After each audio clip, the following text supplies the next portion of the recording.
to Hogansville, Virginia. Carolina Disco Turkeys baseball here on the Disco Turkeys YouTube channel. Brett Wiseman alongside Graham Tuck as the Disco Turkeys get set to take on the Martinsville Ponies. Graham, the last time these two clubs met, it was in Winston-Salem. The first two games of that three-game inaugural homestand.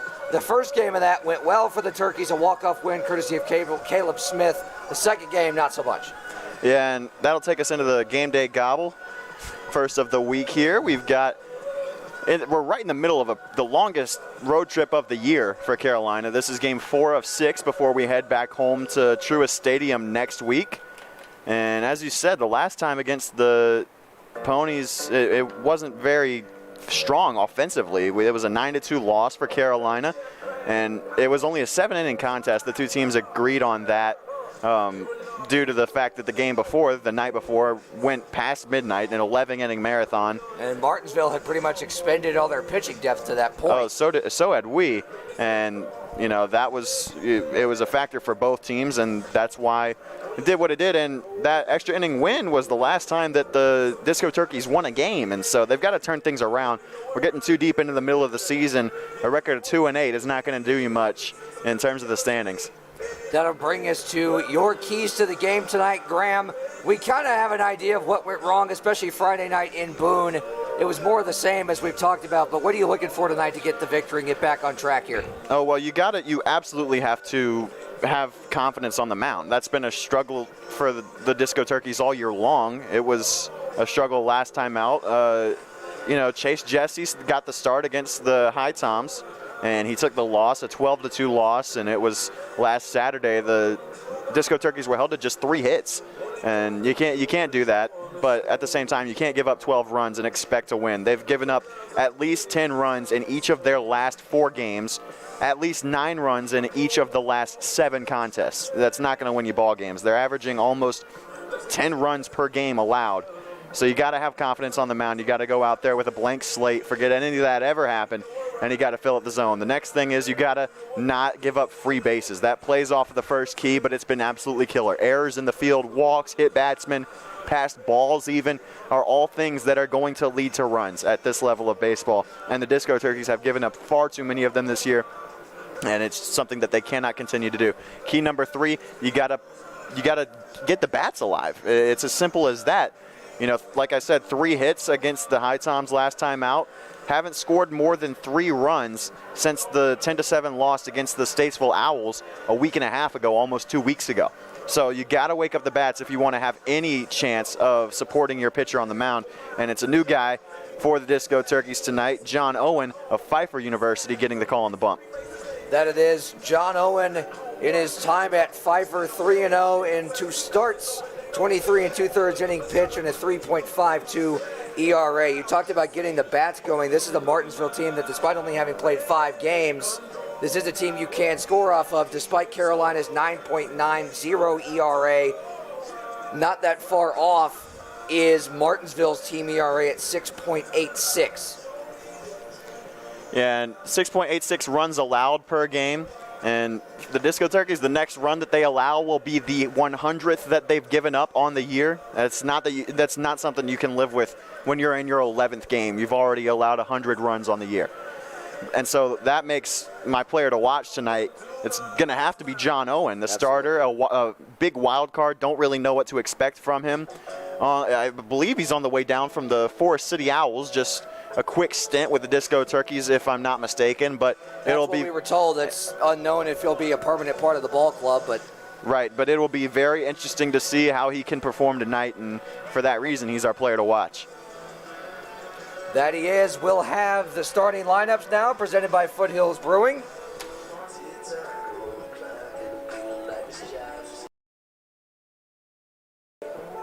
Try Foothills great craft beer and coffee at any of their 3 Triad locations. Find out more at foothillsbrewing.com. First for the homestanding Martinsville Ponies, Josh Jones, the shortstop who had a big game last time out on that Saturday night in downtown Winston-Salem. He'll lead things off. Hunter Hutchins, the center fielder, hits second wearing number 1. Dalton Graham hits third. He's playing second base. Graham Dalton, excuse me. hitting third, playing second base. Lucas Bosinger hits in the cleanup spot. At first base, Grayson Chitwood, the designated hitter, will hit fifth. Matt Rivers, the third baseman, sixth. Noe Bennett, the right fielder, hits seventh. Michael Morrison, the backstop, hits eighth. And Addison Clark, the left fielder, hits ninth.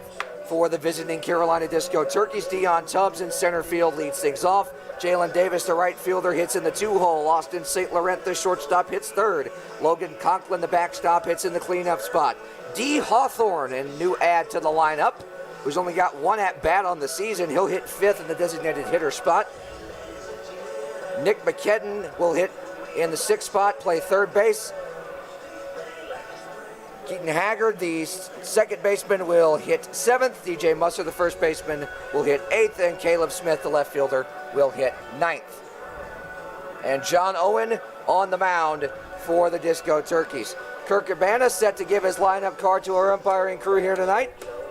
We'll have the national anthem and first pitch next here on the Disco Turkeys YouTube channel from Martinsville.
Back here at Hooker Field in Martinsville, Disco Turkeys and Ponies set to take the diamond this evening. Brett Wiseman alongside Graham Tuck as we get set to go here from the great city of Martinsville as the Turkeys look to get back on track. Dion Tubbs set to get back in, or set to get into the box here to get this one started for the Turkeys. Yeah, this is going to be a big game for the Disco Turkeys. Hopefully they have really hit a rut recently. They're on a 5-game losing streak coming into this one, and they've lost 8 of their last 9 games after opening the season with a win against the High Toms. That one only a 7-inning contest. They've only got 1 win in games that went 9 innings. So not the best start to the year for them. And it's going to be rough for the Disco Turkeys if they can't turn things around quickly. But they've already got a couple of bright spots. Austin St. Laurent has batted .500 since entering the lineup for the Disco Turkeys. Pretty hard to sustain that number, but he's been doing it so far. He's been hot at the plate, went 3 for 3 in that game at Boone, the last one that we were at last Saturday, I believe. Last Friday night, and best performance of the night up there on a night to forget for sure. From a team perspective, yes, but for St. Laurent, he was definitely seeing the ball well. Went 1 for 2 against the High Toms on Saturday, and see if he can continue it tonight in the 3 spot. You got Dion Tubbs back in the starting lineup. That's a big get for the Disco Turkeys, and John Owen on the mound is a sight for sore eyes. Something new on the mound is definitely what you want to see for Carolina, so try to get momentum going early. Dion Tubbs will step in to get this one started. Chase Jesse will be the first base coach for the moment. Kirk Cabana takes his spot in the third base coach's box. William Clark will make the first pitch for Martinsville. They misses high and away, ball 1. First pitch time 6:03 from Martinsville, Virginia. Clark from the windup, the 1-0. That is in the air, shallow left. Sinking fast, should be playable out there, and it is. Play made by Addison Clark, the left fielder, and that's out number 1 on just 2 pitches.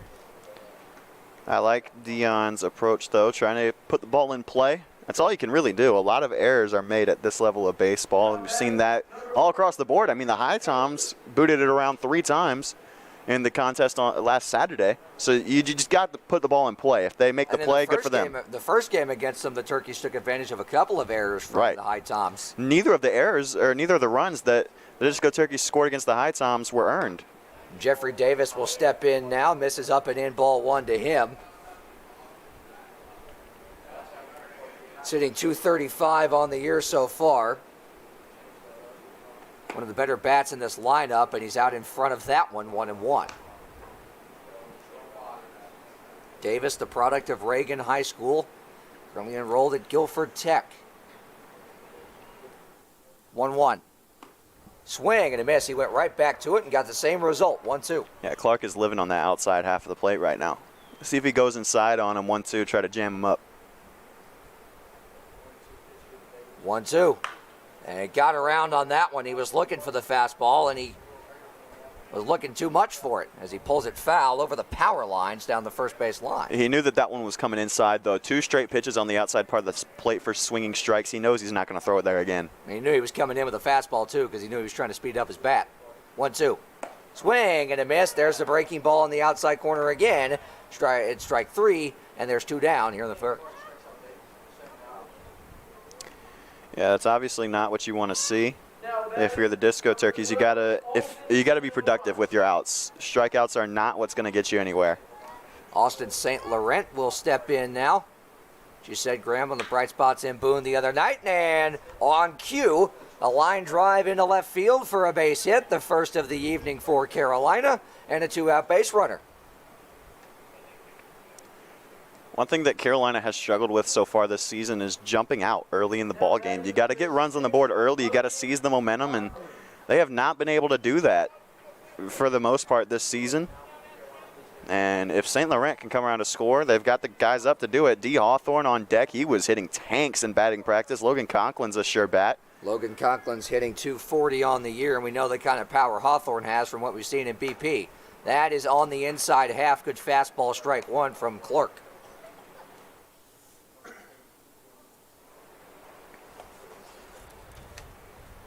William Clark on the bump. Addison Clark out in left field for Martinsville. And Conklin down on the count 0-1. Here it comes. Breaking ball that misses high, 1-1, but that thing had a lot of bend to it. The guy on first base has a breaking ball that's got a lot of bend to it, too. We saw that the other night in Mooresville. No, yeah. St. Laurent, if he gets on the mound, watch out. That's a fastball that misses up and in, 2-1. Conklin, as we said, hitting 240 on the year. And it was a lot higher than that for a while. At one point, it was as high as like 540, something like that. 6 hits and 8 walks, so we're seeing the ball well, and pops this one into shallow right. That might get down, and it will drop in front, in between everybody. St. Laurent will get held at third, and Conklin has a seeing eye single, and it's runners at the corners with 2 outs now. That's a blessing in disguise. And not even in disguise, that's just a blessing. If you're Logan Conklin, that should have been out number 3. Drops it into Bermuda's Triangle over there on the right field line. And now you got runners on the corners for D. Hawthorne, and I'm excited to see this bat tonight. He's only got 1 at-bat on the year. It was a strikeout, but he swung for the fences every time, so we'll see what happens here. First pitch to him. Outside, ball 1. And respecting the power a little bit with that outer pitch. Center field's playing pull.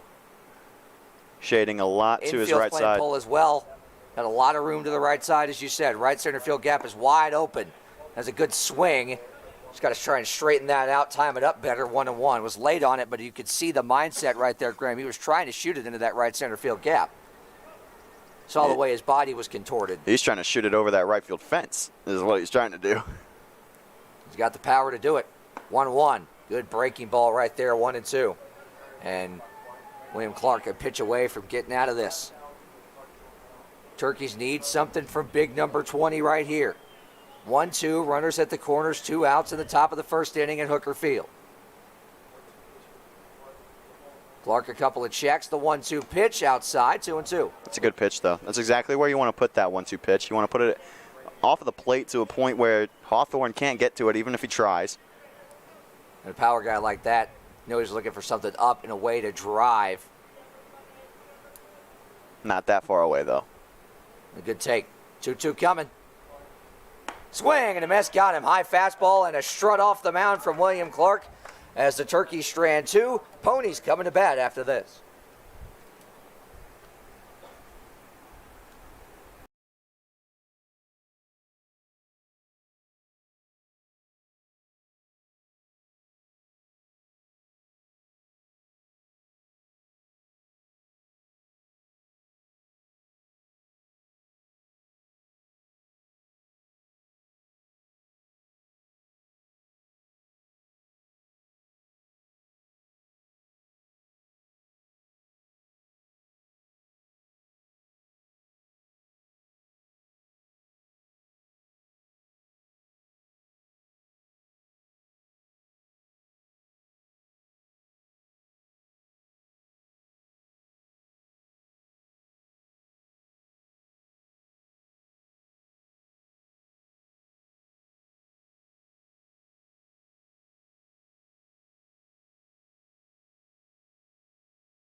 Back here at Hooker Field in Martinsville, Brett Wiseman alongside Graham Tuck.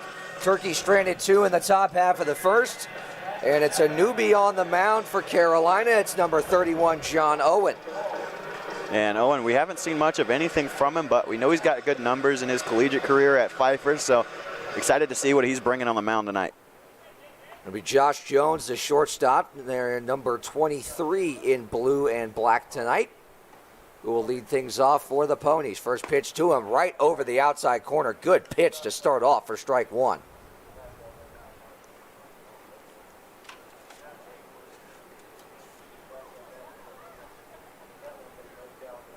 From the windup, the 0-1. Beautiful breaking ball 0-2. I'm liking what I'm seeing so far in just the first 2 pitches. As we told you, Owen, in his time at Pfeiffer, a 3-0 record, 23 2/3 innings pitched, and a 3.52 earned run average. 0-2. Just missed, but not by much. Yeah, that one looked really good. Everything that Owen has thrown so far has looked really good. See why he had a spot with Forest City. Gets the sign he wants. Here comes the 1-2. Breaking ball on the ground to short. That'll get through the hole, a base hit. And a leadoff base runner for Martinsville as that breaking ball hung up just a little too long. Yeah, but you know what? You're okay with that if you're on the mound. You know, you can play with that when you've got no runners on. It's early in the contest. You want to see what they're swinging at. You want to see what they're going to look at. Just feeling himself out at this point, and it'll bring up Caleb Smith's teammate, Hunter Hutchins. That it will. Both UNCG Spartans. Pride of the Southern Conference on display on both sides of the scorecard here this evening, as that one is flared to the left side over the bleachers and foul, 0-1. This is the second straight game for Caleb Smith that he squared off against one of his collegiate teammates, because the High Toms on their roster have Hogan Windish, and he is one of the best power hitters I've seen at the collegiate level. Hit one 480 feet the other night at Fidge Field. If you missed it, all over your social media feed. That's up the middle, fielded by St. Laurent, who can't hold on to it. He did not have the ball when he stepped on the bag. Well, he tried to step on it and then throw it in the same motion, and that's where he made the mistake. Now that's something you don't see every day for sure. An error by Austin St. Laurent is not a sight that we've become accustomed to. And it is not the Undertaker, it's Graham Dalton stepping in now.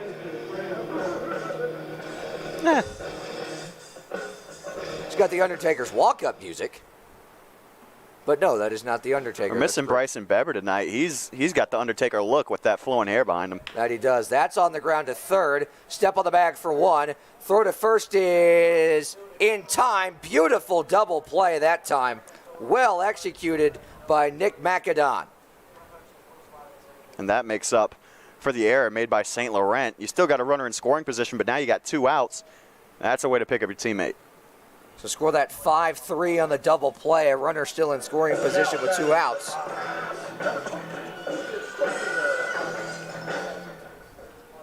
So Lucas Bosinger will stand in, and we know the power this man possesses at the plate.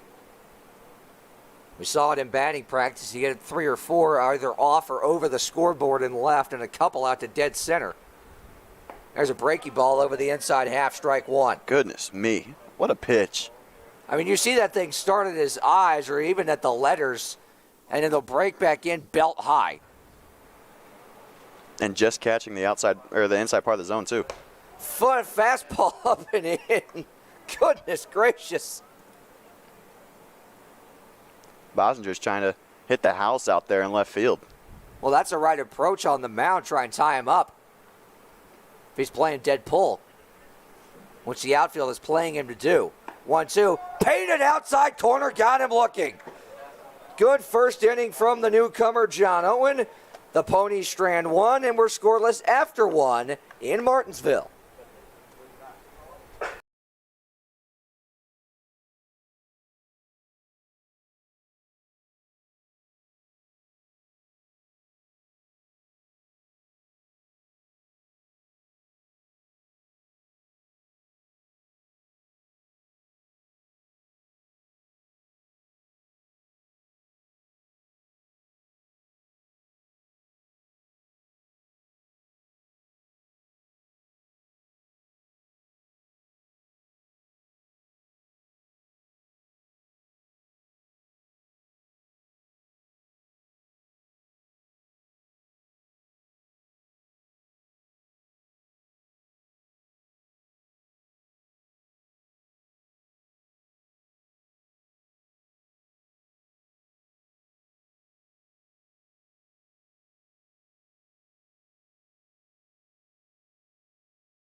Back here at Hooker Field in Martinsville, Brett Wiseman alongside Graham Tuck and Nick McAdon, who made that big double play pretty much single-handedly last half inning, stands in to lead off the top half of the second.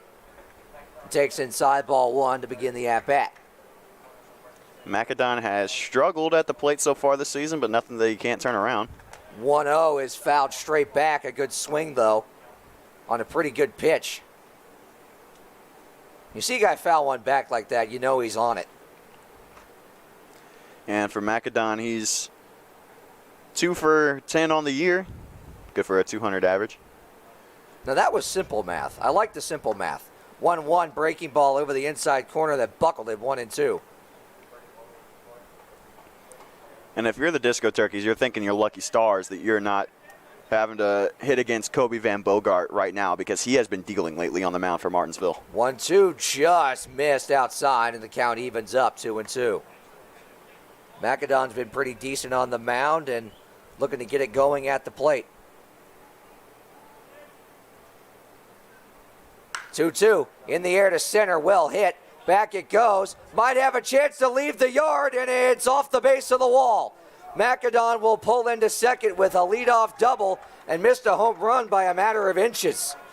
Wow, I did not think that that ball was going to carry as far as it did, but I just saw the center fielder keep going back. Hunter Hutchins just never stopped, and it bounced off the warning track. Haven't seen that power from McAdon yet, but I'm all for it. Good to see, though, dead center. As we said, off the base of the wall on the warning track. So a leadoff double to get things started. And then I'll bring up Case and Haggard, the second baseman. I've been impressed with Haggard both offensively and defensively since he got here. There's not a new addition that I have been unimpressed with in the slightest. Oh, exactly. First pitch to him, he squares to bunt, gets it down, and it just goes foul. That's about the first thing that I've seen from him that I didn't like. And that one almost rolled fair, too.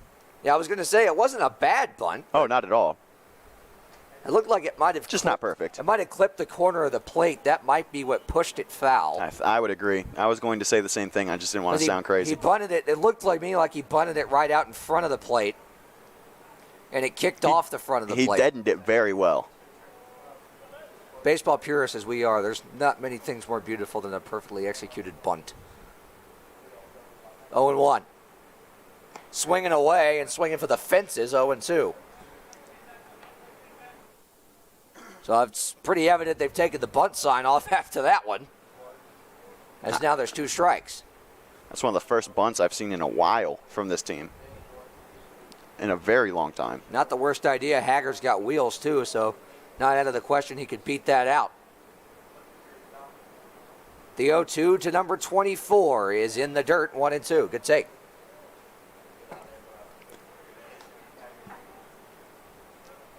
Haggard, as you said, Graham, in his limited action, he's been seeing the ball well, especially Thursday night, his first game in Mooresville.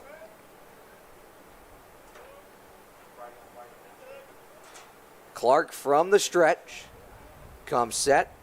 A check on McAdon at second, and the 1-2 pitch.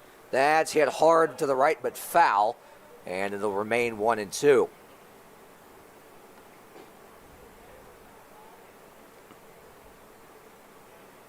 Got room in the right center field gap again. Hutchins shading towards left center. It's just a big outfield in the first place. There's a lot of room out there. There's a lot. It looks like there's more space in right center than there is in left center. Oh, absolutely. It's just the way that the ballpark is shaped. 1-2 upstairs, and the count will even now to 2-2. It's a good take right there. The fastball up and a pitcher looking to drive with a guy in scoring position. That one looks pretty if you're standing in the batter's box at that point. I think both of us, guilty as charged, probably would have taken a hack at that one. I don't know. I was a relatively disciplined guy at the plate. I could see that. Me, not so much. 2-2 coming. That's on the ground towards third. Fielded cleanly. And the throw to first in time by a step. Haggard out, but consider that a sacrifice, so to speak, as McAdon moves up to third with one down. And that's called doing your job at the plate. A good job by Haggard to advance the runner. And McAdon was playing a dangerous game over there running before he saw the ball leave the hand of the third baseman over there, and luckily for him, didn't turn out too badly. DJ Musser will stand in now with Macedon at third and 1 out as he takes strike 1 on the outside corner. Musser looking to get things going at the plate. It's been a bit of a struggle for him so far. 0-1. Good breaking ball over the inside corner for strike 2. Musser, the Disco Turkey first baseman tonight. Here comes the 0-2. Musser hits it on the ground out in front of the plate, and then he'll take a bounce foul, and it'll remain 0-2. That's what happens on turf. I mean, that's the weird thing about this ballpark, Graham. Unlike what we saw in Boone the other night, where everything was turf, here it's kind of 70-30, so to speak. The outfield is grass, the mound is dirt, but the rest of the infield is turf. Yeah, it's odd to see the mound discolored a little bit. 0-2. Swing and a miss. Tied him up inside, and there's 2 down.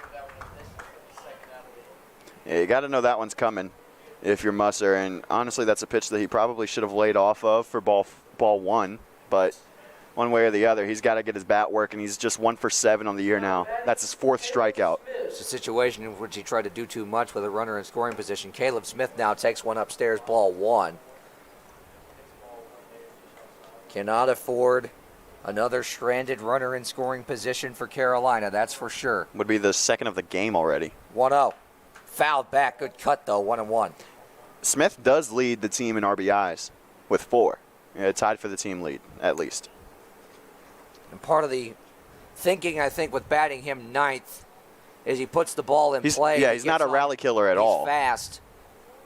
And that's what you want out of a 9-hole guy. It's a guy that can get on when you flip the lineup card over. 1-1. Swing and a miss. Really good slider that time. Clark has got that thing working and moving tonight, 1-2. And Clark's the definition of a bend, don't break kind of guy. Already up to 34 pitches, 3 hits allowed, but nothing on the scoreboard to show for it. Big 1-2 pitch here. Smith hits it on the ground, and nope, foul. Believe it might have hit his shin, hit leg the plate. in the box. Hit the plate according to the home plate umpire. I knew it hit something. Yeah, you can tell. You can tell from the sound here when it hits home plate. Just wanted to make sure I wasn't mistaken at first.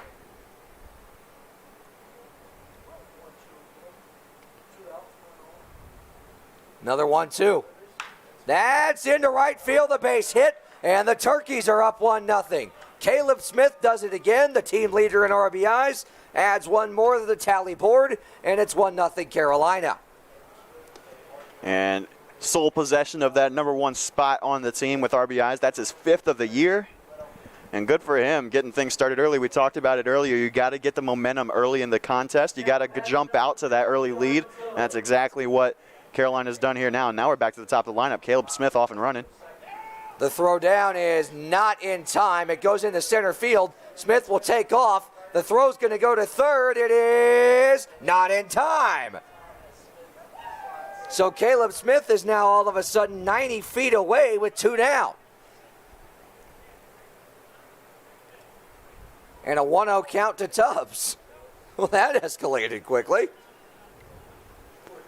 And it was a ball to Tubbs. Yeah, exactly. So he's ahead in the count. Now he's got a runner in scoring position with 2 outs and a big hole up the middle.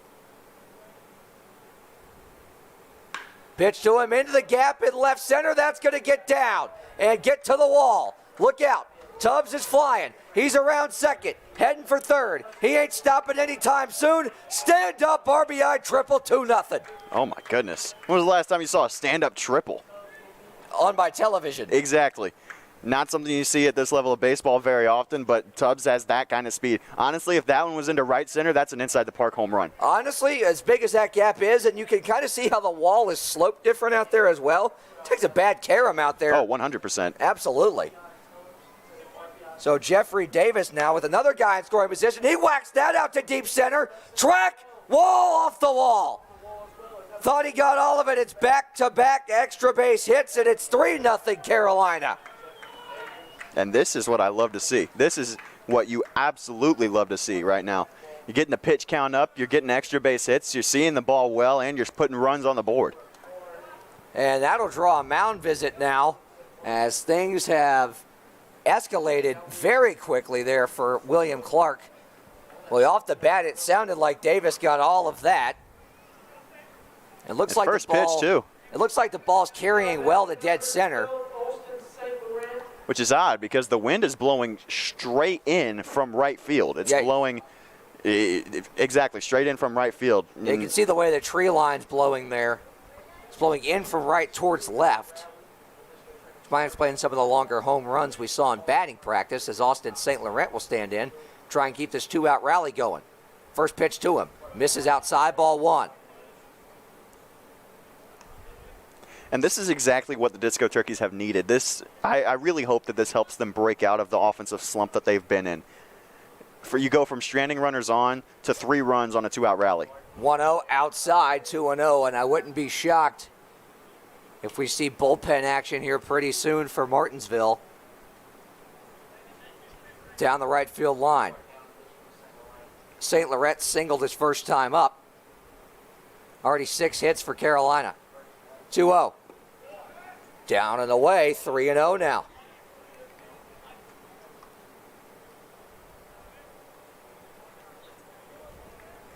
I tell you, I guarantee you he doesn't have it, but I'd love to see a green light swing right here. I would love to see it too, but I agree. I don't think he's got it. Not above Kirk Cabana to put it on, though. 3-0. Misses up and away, ball 4. So now 2 on with 2 out. And the rally continues, and in steps Logan Conklin. Now batting number 6, Logan Conklin.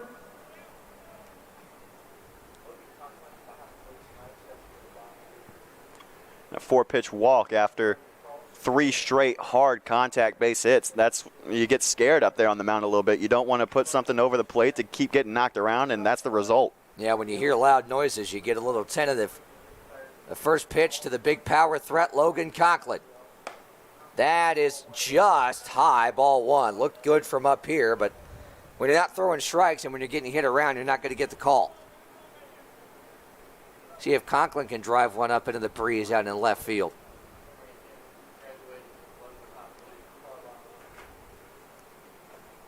One 0 on the way. That's in the air to left, well hit. Back it goes. Track, wall, gone!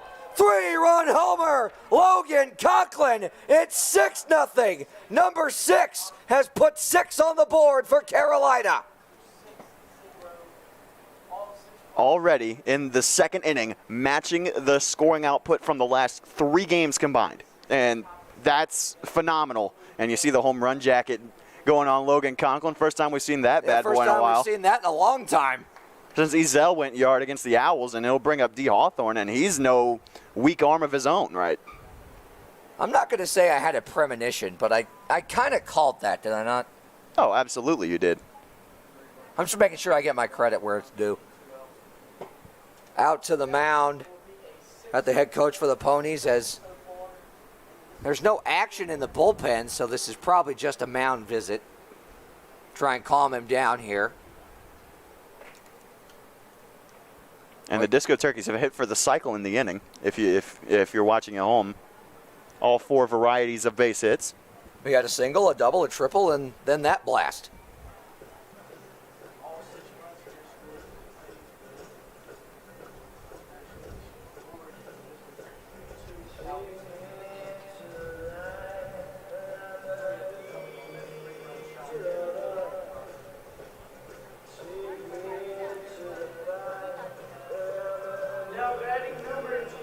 So thus ends the mound visit. D. Hawthorne will step in.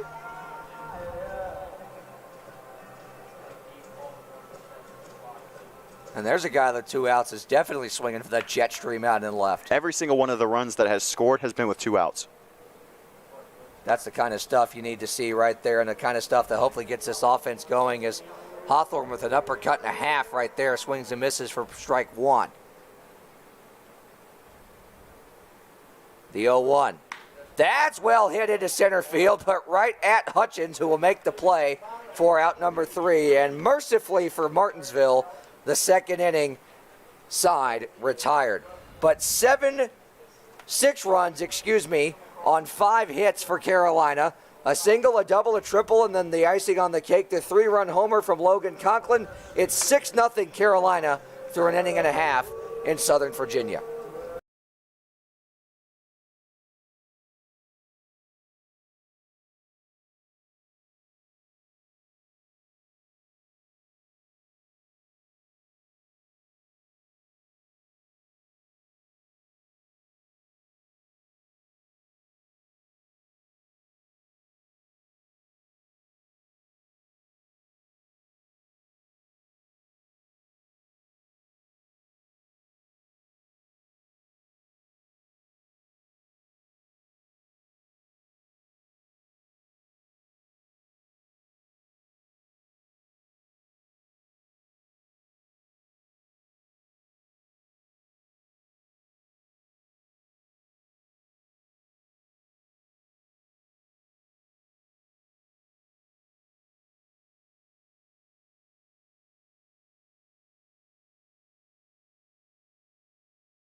Back here at Hooker Field in Martinsville, a huge 6th inning for Carolina. 2nd inning, 6 runs on the board for Carolina. And probably the strongest half inning offensively we've seen from this team so far this season. Oh, absolutely. There's no doubt. All those runs with 2 outs also. It's incredible. With as many runners left on base as this team has surrendered this year. There's a ball well hit down the left field line. Smith on the run. He dives and did he get it? No, he didn't. No, he trapped it. We're going to have a discussion here.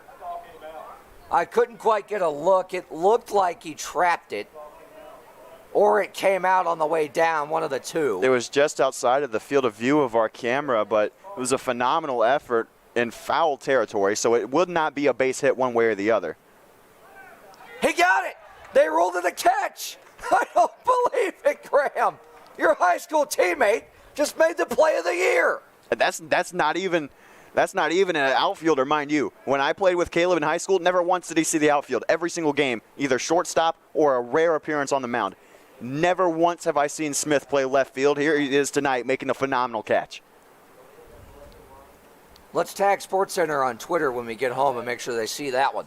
Well, sadly, with the angle we got here, you couldn't have seen it, but it definitely hurt us, and that should show you how phenomenal it was. Use audio only. Oh, it's fine. You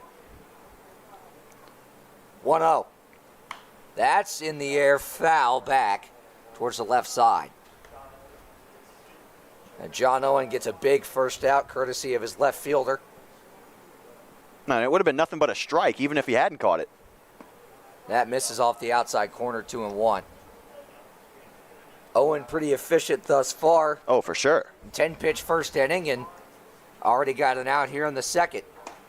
Prettyful? Beautiful breaking ball right there. Hey, I like it. It's both of them, 2-2. pretty and beautiful. Scored so many runs last inning, I forgot how to talk. 2-2. Oh, my goodness. Pulled the string and struck him out swinging 2 down. And Bennett Noe will stand in now. Man, can we keep this guy, please? I hope so. It's the Pony right fielder.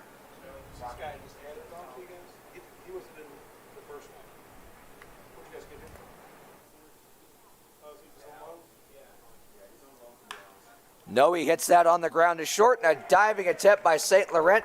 He's unable to come up with it, and it's the second hit of the evening for Martinsville, a 2-out hit for Bennett Noe. That's the thing about Owen tonight. He's been hittable. You saw a lot of contact in the first inning. In fact, three. The first 3 batters in the order, all 3 put the ball in play. And 1 error, 1 fielder's choice, or 1 single, 1 error, and a double play. And then you've got the big line out to left field to start this inning, and now a single for Noe. So he's letting the ball get put in play, but he's letting the defense make plays behind him. There's a breaking ball down on the way. You could tell that Michael Morrison, the 8-hole hitter for Martinsville, wanted to take a stab at it, but he thought better of it. Well, the other thing about this pitcher-catcher combination is this is the first time we've seen Conklin behind the dish in a while. That's on the ground towards second, and unable to make the play. It took a wild hop on Haggard, and he throws on to first in case, but it's not in time. It looked like Haggard was going to be able to snag that on the short hop, and then on the turf here, it decided to take a lacrosse ball bounce off the heel of his glove. Yeah, it's tough. You got to be. You just learn how to play those bounces with time, and that's something that a lot of these guys in the infield haven't had on turf infields. They're not very common at either the high school or the collegiate level. So, just a tough break there for Carolina. But as I was saying, Conklin, the last time we saw him behind the plate, he threw out a boatload of runners trying to steal on him. And so if I were Martinsville, I wouldn't try it again. I believe that's why he's got the call against them again tonight, because he threw out so Friday many. and Boone, especially. Right, when Trey Newman was getting run all over. I believe that was partially due to the delivery of the guy on the mound for him. But one way or the other, good to see Conklin with that arm behind the plate again. The first pitch was over the inside corner for strike one. There's a fastball up and in that swung on a miss by Addison Clark for strike number 2. Encouragement from Kirk Cabana in the dugout. You hear him say, expect the ball. Already 2 errors for the Disco Turkeys. They could come back to bite them. 0-2. Good slider down on the way, trying to get him to chase. That's a classic 0-2 pitch right there. He couldn't get him to bite on it, though. And when I would make errors in high school, I believe me, I made my fair share. But 9 times out of 10, it was because I wasn't expecting the ball. And that's what you got to do if you're an infielder. 1-2 coming. That's popped up foul, and Clark will stay alive. John Owen will take a stab of the rosin bag.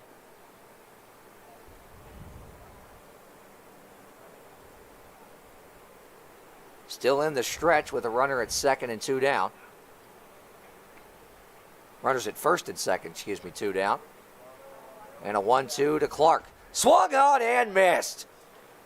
Beautiful breaking ball that time from Owen, who's got that working tonight. He's through 2, scoreless.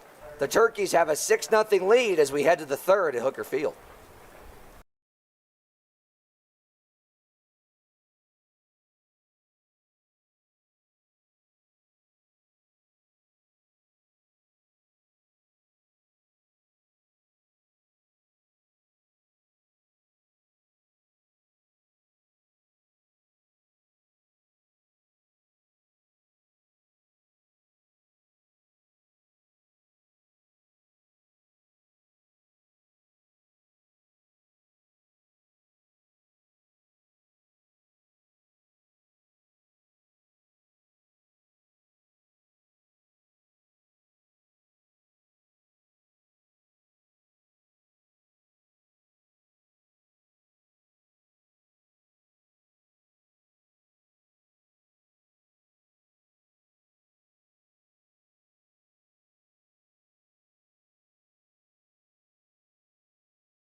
Looking for an opportunity to promote your local business? Contact us today to become a sponsor of the Carolina Disco Turkeys.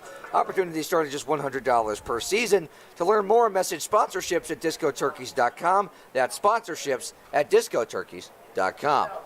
Brett Wiseman back here at Hooker Field in Martinsville, Virginia, alongside Graham Tuck as the Disco Turkeys look to build off that big-time top half of the second inning. And the one thing I wanted to get your thoughts on here is Nick McAdon takes strike one.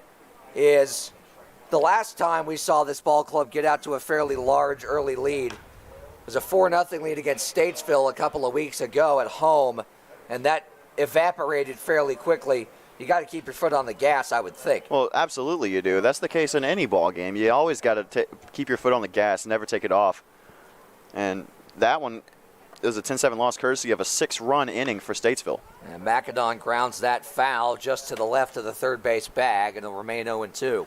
And Clark's already up to 50 pitches on the evening. Turkeys have 7 hits on 6 runs. And it was Macedon that got that top half of the second inning started with a solid double. There were at least 3 hits by the Disco Turkeys that I thought might have been gone that stayed in the park. That's popped up towards the mound. Clark will take it himself for out number 1.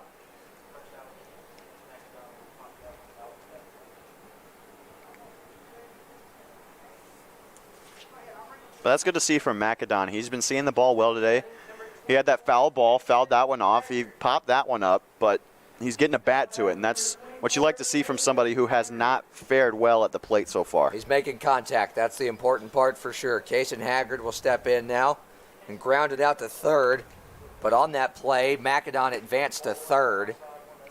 So he did his job. That's the important part. Yeah, it's a productive out. We've seen good stuff from him so far. He's made solid contact. He's been on base a fair amount. And he's ahead in the count 1-0. That misses up and away, ball 2.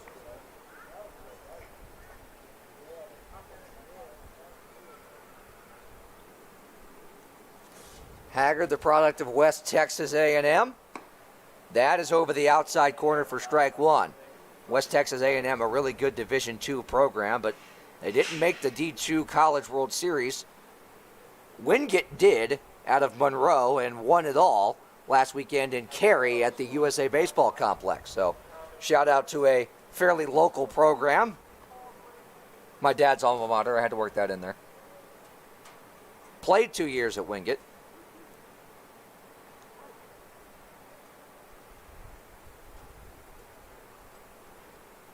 Two. Up and in, a swing and a miss of the fastball, and a high velocity one at that, and that's out number 2.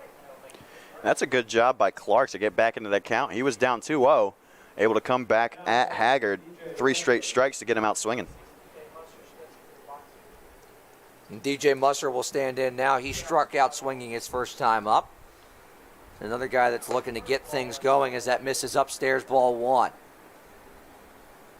He sounds like Clark is ramping up a little bit on the fastball. He's got his swagger back. 1-0 is swung on and foul tipped into the mitt of the Pony catcher Michael Morrison for strike 1. The 1-1 on the way. That misses outside, 2-1. Not a bad spot, though. I'll tell you what gave that one a ball instead of a called strike is the fact that the guy behind the plate, Morrison, framed it so obviously. Swing and a miss at pretty much the same pitch by Musser, and it's 2-2. He takes the first one and then swings at pretty much the exact same pitch. 2-2. Swing and a miss at a fastball up, and that'll retire the side. 1-2-3 go the Turkeys in the third, but still riding the coattails of that top half of the second. They lead at 6-0 in Martinsville.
Back here in Martinsville, Brett Wiseman alongside Graham Tuck.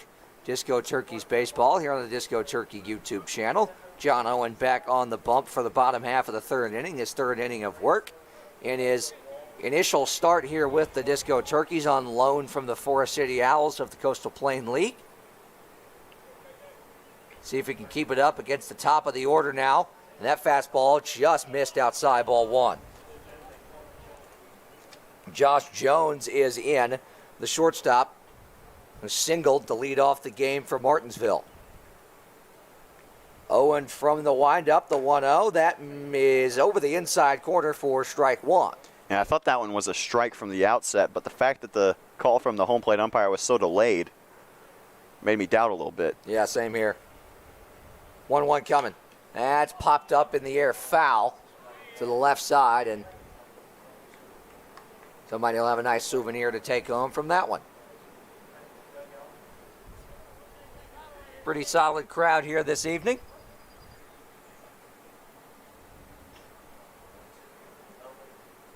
Here's the 1-2 to Jones. Up and in, 2-2.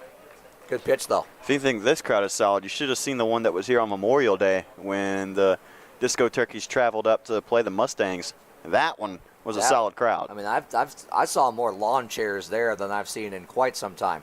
2-2 was a good slider down and away, but he couldn't get the fish to bite the bait, and it's 3-2. It was too far down and away. If he starts that one about 1.5 feet farther inside, that's a great pitch. Yeah, you got to start that not on the outside corner like he did, but you got to start it middle in. Or even up and in. With as much break as it has on it. There it is, swing and a miss, strike three. Goodness, that's filthy. Did I call it, or did I call it? You called it. So we're each 1 for 1 on the. There we go.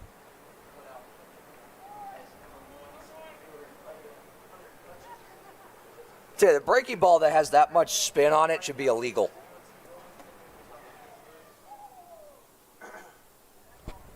We don't have a way to manage spin rate or measure it, but there's another breaking ball that's hit up the middle. St. Laurent will make the play on 2 steps and throw on to first to retire Hunter Hutchins for out number 2. Yeah, hit it same spot as he did last time, but this time St. Laurent not going to fumble that one. No, that's not happening with him 2 times in a row, that's for sure. Especially the same guy 2 times in a row. The only reason he made the error the first time was because he was trying to turn 2. He was trying to turn 2, but the mistake he made was he tried to step on the bag and throw in the same motion. Well, he had to try to beat Hutchins at first. It was going to be close. But you got to get one. That's a good fastball over the outside corner. Strike one to Graham Dalton.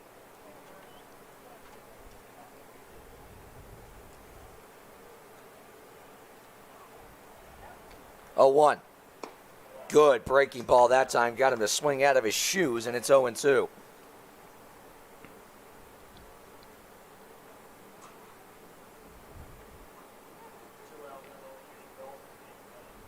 Oh, 2 to Dalton. Misses just high. Good waist pitch, 1-2. Power guy like that, if you miss up, that's where you want to miss up.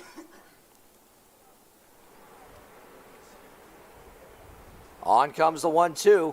Good breaking ball, but he couldn't get him to chase it, and the count even now, 2-2. Well, you can't get him to chase. Now you got to come after him with 2 down.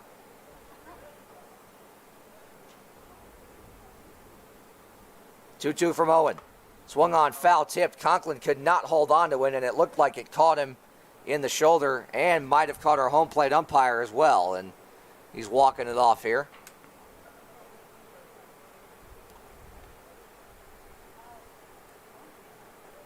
Looked like it caught the shoulder bicep area of Conklin and then hit our umpire in the mask. You heard it hit the mask. That was audible even up here. Nonetheless, we play on. Count even 2-2. Here it comes. That is lined into center field. No trouble for Dion Tubbs. He'll make the play, and that will end the inning. 1-2-3 goes Martinsville. Turkeys coming back up in the top half of the 4th, looking to add to a 6-0 lead in Martinsville.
back here at Hooker Field in Martinsville, Virginia. Brett Wiseman alongside Graham Tuck as Caleb Smith will lead things off for Carolina, who made that fantastic diving catch that followed up his RBI single that got that two-out rally off and running back in the second inning. Yeah, pretty good day at the office for Smith so far. 1-0 to him is hit down the right field line. Shallow, that might drop in, and it is caught on the run. Nice play that time by Bennett Noe for out number one. Avoiding the same fate that happened the last time one was popped out that way. Oh, for sure. Not so fortunate this time. Also carried it a little bit farther than that one did.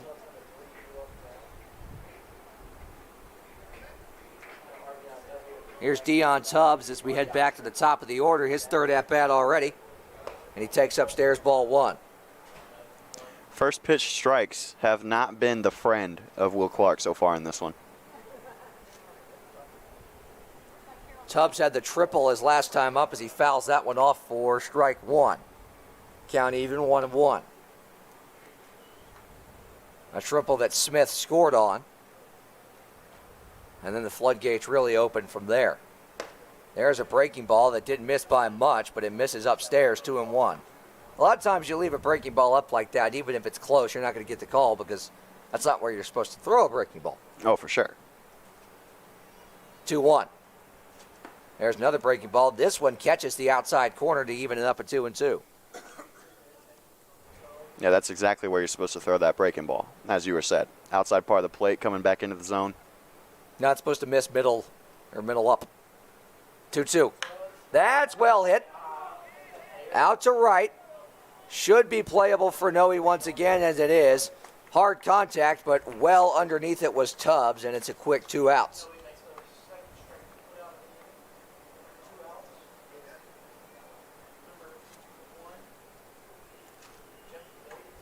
Jeffrey Davis will stand in now. And he had a double his last time up. It was back-to-back extra base hits.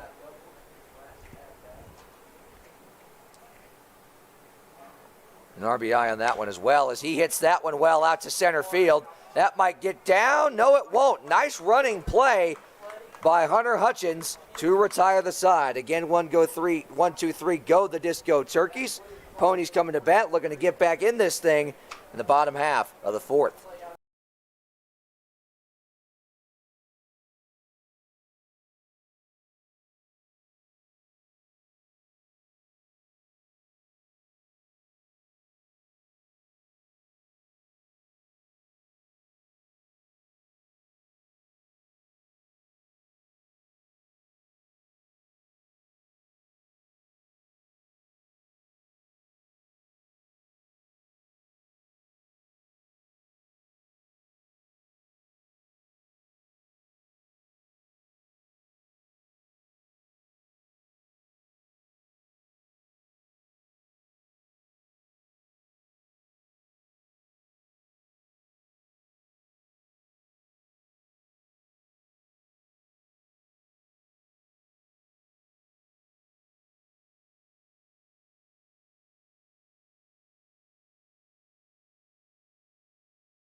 Hooker Field in Martinsville. Brett Wiseman alongside Graham Tuck. Disco Turkeys holding on to a 6-0 lead. And John Owen back out for his fourth inning of work.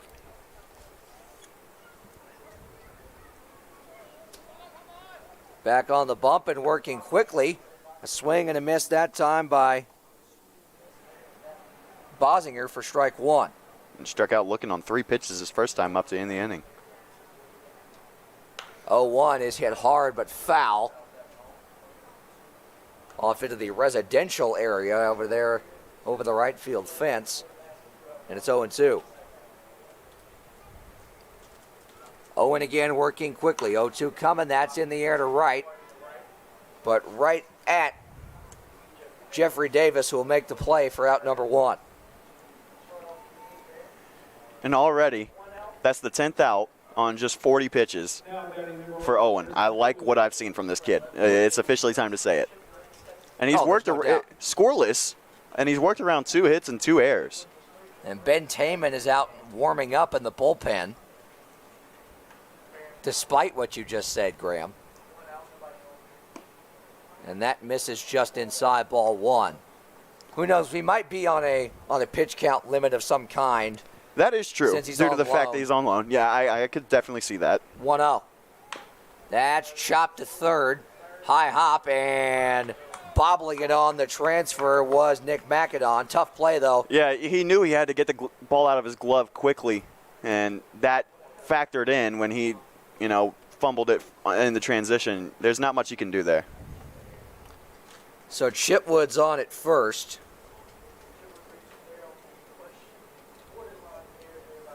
Would you score that an error? I definitely would. Yeah. I mean, if you had, how I usually view it is, if you ask the guy if he could have made the play, and he tells you yes unequivocally, it's an error. 4, 6, 3, double play, inning over. Not much else to say from that, as Owen is through 4 scoreless and working efficiently and well this evening. The loan from Forest City is doing the job and more for the Disco Turkeys. We head to the top half of the 5th. It's 6-0 Carolina at Hooker Field.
Three.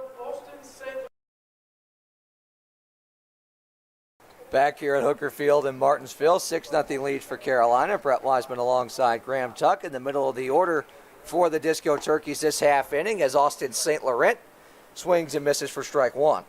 70 pitches now for Clark and still no action in the Martinsville bullpen. He's just eating the innings at this point. 0-1. Swing and a miss, back-to-back changeups and back-to-back whiffs, 0-2.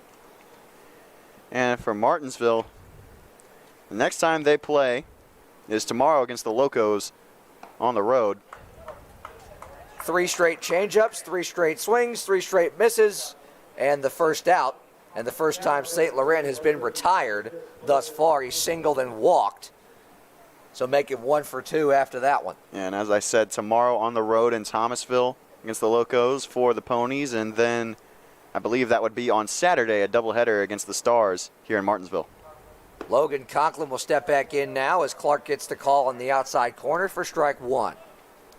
On the other hand, for the Disco Turkeys, they play on Thursday in Greensboro and then on Saturday back in Boone.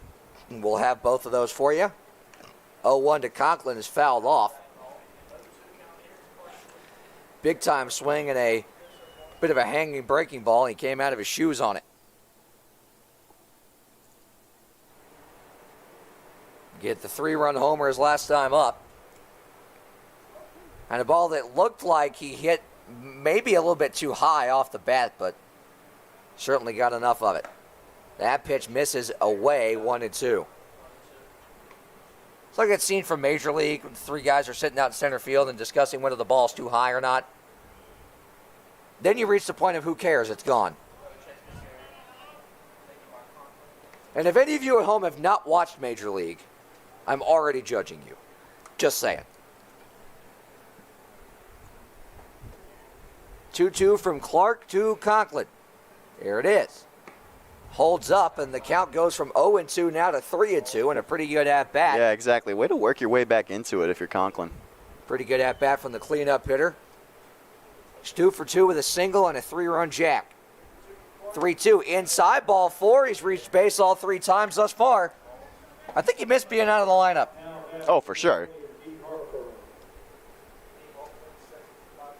And D. Hawthorne will step in now. Struck out swinging both times up. And his only other at-bat this season prior to tonight, it was a swinging strikeout. First pitch to him, outside, ball 1. Love to see D getting the rhythm here at the plate. If we can add another bat like his into the normal lineup, that's a big add. See if he can get a hold to one out there to left field. 1-0. Solid contact, but foul, 1-1. And that's 80 pitches now for Clark. It's a good swing, though. Got to straighten it out.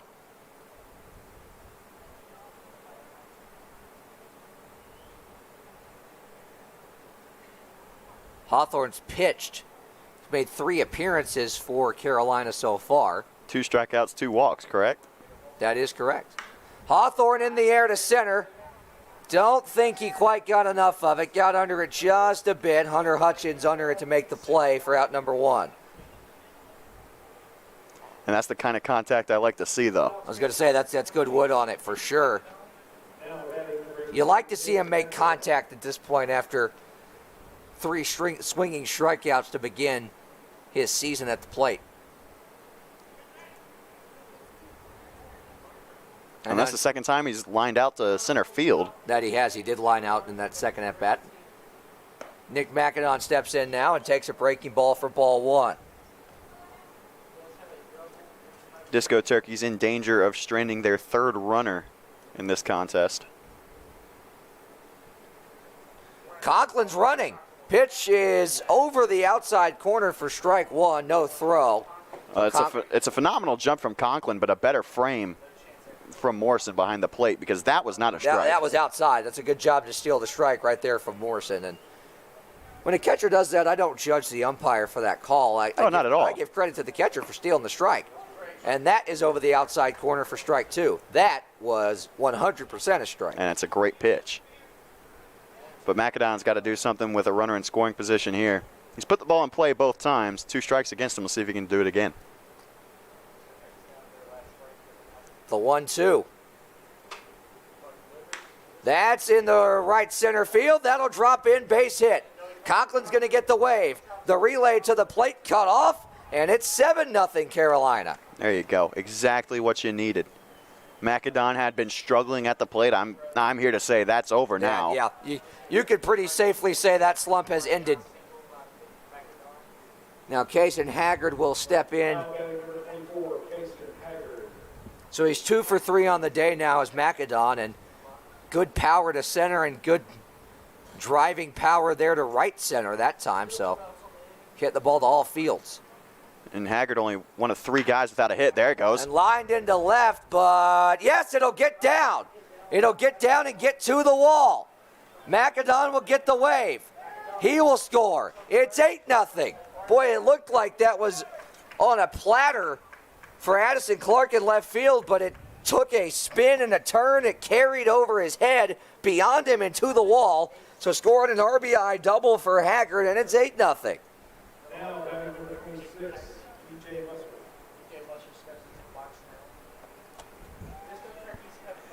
And so now only 2 guys left in the lineup without a base hit tonight, and here's one of them, Musser. See if he can get on the board here. First pitch to him. That's in the air. Popped up. Right side. Calling for it is Bossinger, and he'll make the play to retire the side. Turkeys add to the lead, though. 2 more on a couple more hits. And a walk in the inning. 8-0 Carolina halfway through this one in Southern Virginia.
Back here at Hooker Field in Martinsville. And John Owen back to the mound for Carolina for his 5th inning of work as we're halfway through this one, and an 8-0 lead for the Turkeys. And Joe Swainkamp finally up in the bullpen for Martinsville some action. Swung on and missed. Big time fastball, not wasting any time. The kick off the 5th inning as Bennett Noe swings and misses for strike 1. And he got out of that last inning 3 up, 3 down, just 5 pitches.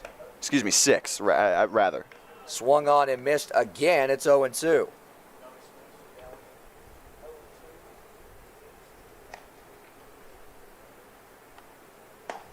Swung on and missed once again. 3 pitches, 3 swings, 3 misses.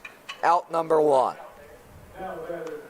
Quick work. I just looked down at my scorebook for 2 seconds, and then the fastball was already past him.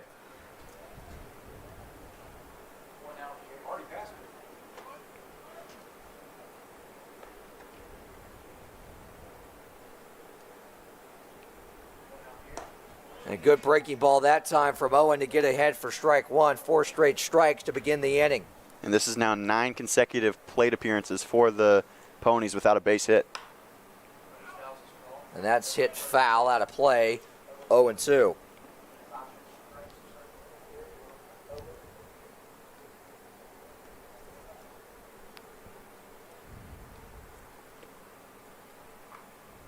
The 1-2 to Michael Morrison, up and in, 1-2.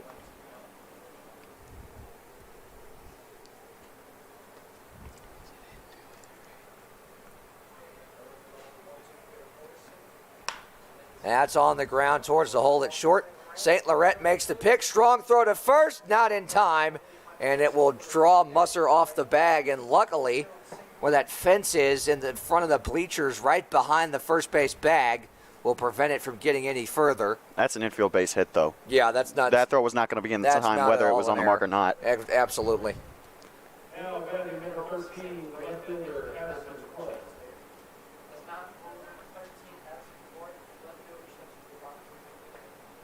So it's a 1-out single for Morrison, and Addison Clark will step in.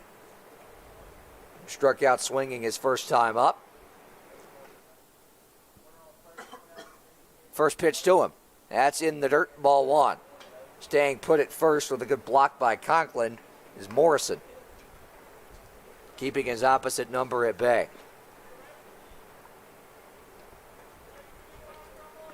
Pretty good lead for Morrison. A quick look from Owen. And the pitch. That's in the air to the right side, but well foul. And the count evens at 1-1. We do have action in the Martinsville bullpen. Yeah, Joe Swankamp, as I mentioned earlier.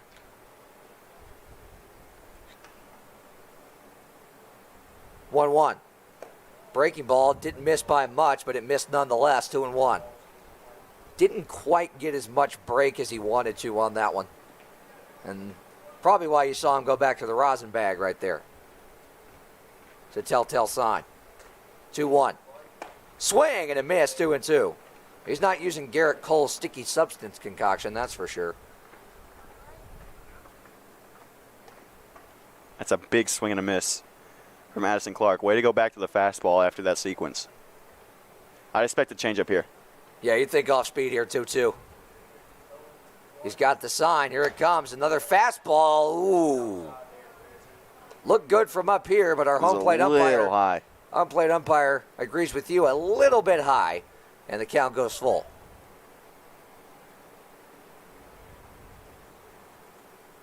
Payoff pitch. Breaking ball inside corner, got him looking. Ring up another one for Owen, and that breaking ball is lively this evening. Now batting the leadoff batter, number 23, Josh Jones. And Josh Jones will lead off now. 6 Ks on the day for Owen. Pretty good if you ask me, with no runs up on the board. Pretty darn good for sure. And the first pitch to Jones popped up foul over our heads for strike one. Oh, and you want to know the other thing? Hasn't allowed a walk. No bases on balls. We're to knock on wood right now before something changes. I'm confident in this guy. He's been doing the job so far. Yeoman's work. That fastball just missed high. He's gone to that spot twice now, and Hasn't gotten the call. Pony's doing a good job laying off of it because it's a close pitch.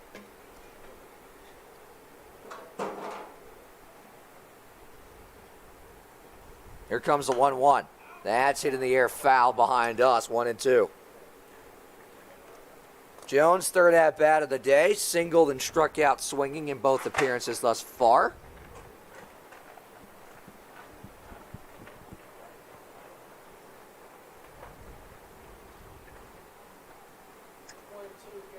Owen set. Here's the 1-2. And misses outside, 2-2. Well, you saw how that thing was diving and darting. He has got some stuff, that is for sure. 2-2 on the way. Down on the way, and the count goes full now, 3-2. Owen will take a step back.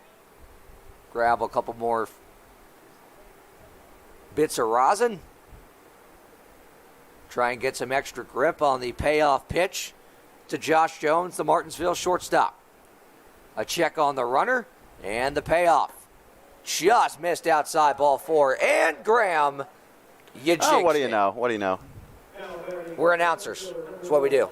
You know what? It doesn't really matter, in my opinion, at this point, because that strikeout to walk ratio is still looking pretty darn good. That it is. And now on comes Kirk Cabana, the head coach for Carolina.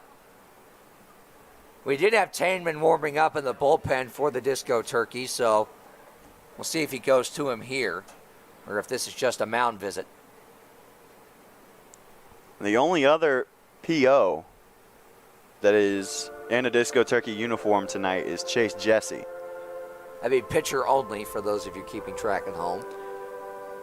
Known to make the occasional appearance on the mound that we also have in the lineup for today is D. Hawthorne, the designated hitter, Nick McAdon, Dion Tubbs in center, Jeff Davis in right. And Austin St. Laurent's curveball. Yep, that's the big one. I only mention his curveball because that's the sticking point. That's the one that matters.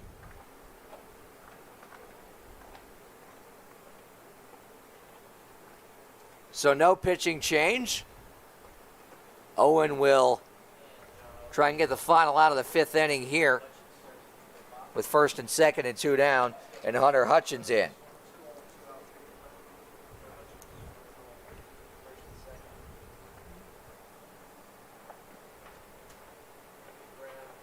Here's the pitch. That misses down on the way, ball 1.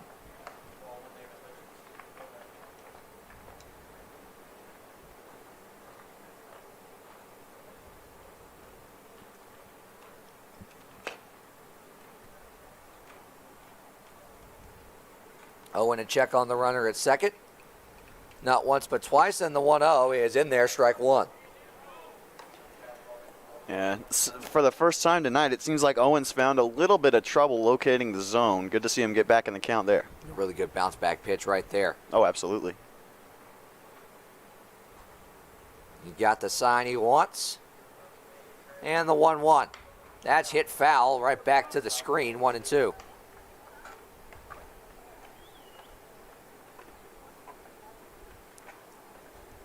Hunter.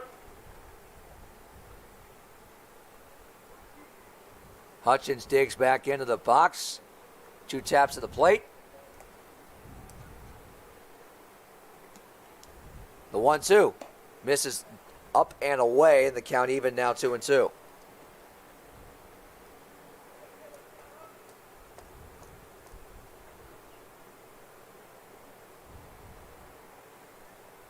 Owen trying to get an elusive final out here in the 5th. He's set, the 1-2. Popped up, might be playable for Conklin. He can't find it. It's out of play nonetheless. Still 1-2. I don't think anybody can find it. There's still fans that haven't seen when it landed.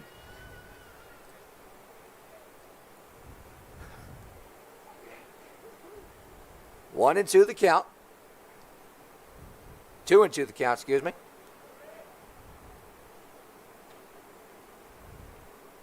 Here it comes. That's hard hit to second on a couple of hops. And on to first, the throw from Haggard to Musser, and that will end the inning. Through 5, scoreless, is John Owen, who's doing the job for the Disco Turkeys, who lead at 8-0 as we head to the 6th in Martinsville.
Hey, Ostentation Nation. Visit the Foul Territory Team store today in order to grab all your favorite Carolina Disco Turkey merchandise. To show your team spirit, you can visit the store at Truist Stadium during our next home game or at discoturkeys.com. Brett Wiseman alongside Graham Tuck here as we begin the 6th inning. Carolina leads at 8-0. And Caleb Smith will lead things off for Carolina and take strike one. Clark is back on the mound despite the 8 earned through 5 full. And that is over the outside corner. Good pitch. Strike 2. Smith had that RBI single to get things going in the 2nd inning. Trying to get back on the hit board. Here it comes. That misses down on the way, and it's 1-2. Good take right there, and a good waste pitch from Clark. Oh, absolutely. Good job by both parties. Just got to tip your cap if you're on the mound. Working quickly, the 1-2 pitch hit hard but foul, and Kirk Cabana had to do some gymnastics over there to get out of the way in preparation for Tokyo next month.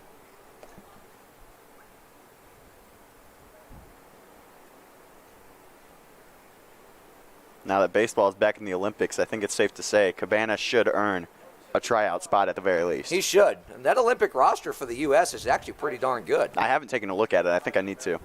1-2 to Smith. Misses in the dirt, and the count even 2-2. Well, there's a lot of double and triple A guys on that list, but there's a lot of major leaguers, veterans that don't have a place to play right now. Homer Bailey and Matt Kemp among them that are on that roster. 2-2, misses away, 3-2. Ready to get back in the count here by Smith.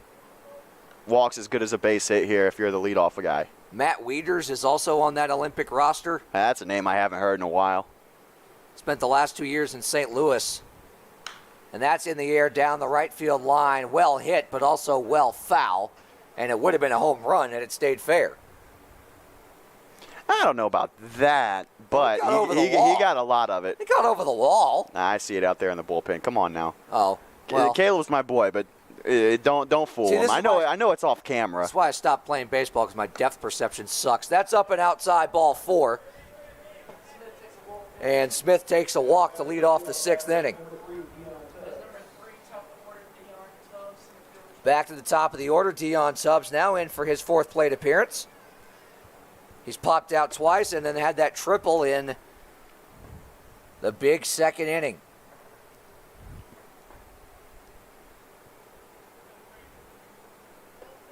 Clark, a couple of checks on Smith. From the stretch, the pitch to Tubbs, up and away, ball 1. And that's the kind of walk that can rattle you a lot if you're a pitcher. You had him down 0-2. You're already up in the pitch counter, up near 100 at this point. And a leadoff walk after being up 0-2, that gets in your head. And a check on Smith, nothing happening over there. What'd I say? In his head. Well, yeah, you saw the, it was not 1, not 2, but 3 looks over there at first, and then he tried to use the slide step, and control left him. First pitch, it's a pitch out, and even that won't stop Caleb Smith. Though they pitch out, and they still can't get your buddy out. And that's his 2nd stolen base of the season. He's catching up to Dion. Catching up, but he is catching up. Dion's lead is still pretty safe, I think. He's up by 3. The total is 8-5 right now. Caleb's got 5. Dion's got 8. Far and away first place still. He's going to be a hard man to catch on that leaderboard, though. and literally. In real life. Hard man to catch. Hard man to catch, period. Put him on the Olympic roster. Put him on the Olympic track team at this point. Yeah, that too. Usain Bolt, meet Dion Tubbs. 2-1 coming to him. That's popped up into left. And Jones will call off and make the play for out number 1. So just 1 for 3 on the day for Dion, but an RBI triple and then a run scored on the double by Davis are the ones that matter. Absolutely. And here is Davis once again. Struck out in the first, had that big double in the second, and then lined out his last time up.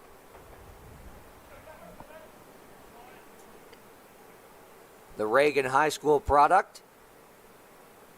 Holds the bat high and takes high for ball 1. First time I have not seen him wear that teal armband. Yeah, I'm a little down about that. I'm disappointed. Sad. 1-0. Smith going for third, and he won't even draw a throw as they weren't even expecting him to go for third. Yeah, he got a read on him. He got his timing down. Yeah, he didn't steal that on the catcher. He stole that on the delivery. And I'll tell you, that one was something that we were taught in high school together. It was a big emphasis for us base running, getting down a pitcher's timing, because that's an easy way to get free bases. Well, that's why Smith was one of the best at it. A lot of times, as here comes the 2-0, that's well hit out to left field. Will it stay fair? Not quite. It will kip up on the warning track, and it'll be 2-1. And graciously, that one going foul, because if it had stayed fair, they're playing Davis straight pull. Yep. The left fielder would have caught that one for sure. Absolutely. But yeah, a lot of times, back to the earlier point. And that, first, that's 100 pitches now for for Clark, excuse me. Here comes the 2-1. Misses outside, 3-1. So hitters count for Davis. Back to the earlier point that you touched on. A lot of times you'll see first base coaches at any level, whether it's a player that's coaching first. Here's the 3-1, swung on and missed, 3-2.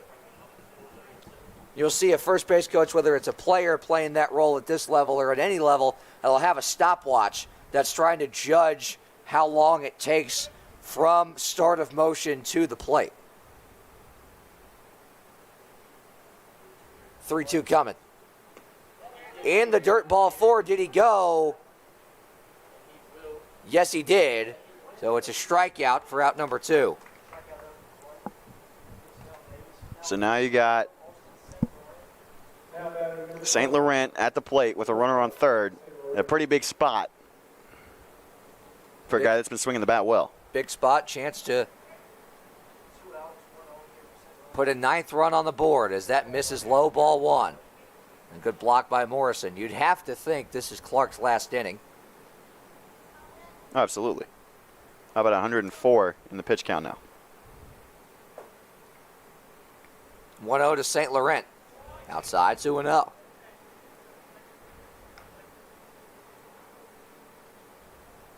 Eight runs on 9 hits for Carolina. 2-0 to St. Laurent. Outside, and very quickly here, 3-0.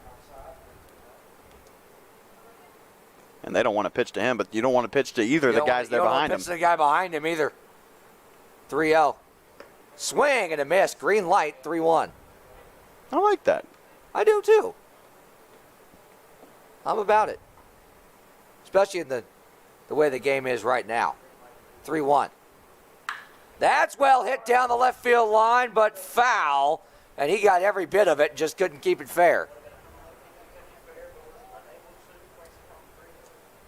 That'll bring the count full now. The hardest ball I've seen him hit So far, for sure. so far. Oh, trust me, there's more coming. There are more where that came from. Here's the 3-2 to the ECU product. That's a breaking ball over the outside corner. Strike 3 got him looking, and that will retire the side. So Carolina strands 1, but they still hold on to an 8-0 lead through 5.5 at Hooker Field in Martinsville.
back here in Hooker Field in Martinsville. You can close the book, and a good one at that on John Owen. 5 full innings, 68 pitches, faced 20 batters, struck out 6 of them, walked 1. Very good outing from him in his Disco Turkey debut. Ben Taman takes the mound now for Carolina and gets ahead, strike 1. As it's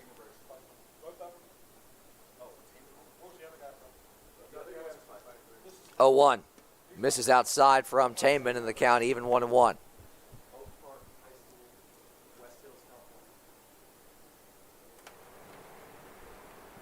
It's Dalton Graham at the plate. Graham Dalton, excuse me. And that misses outside, 2-1.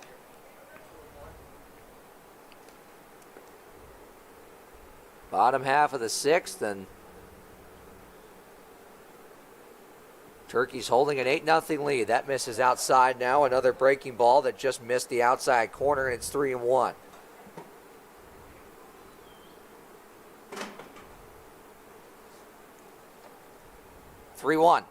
Dalton pops it up, foul, and the count will run full now, 3-2.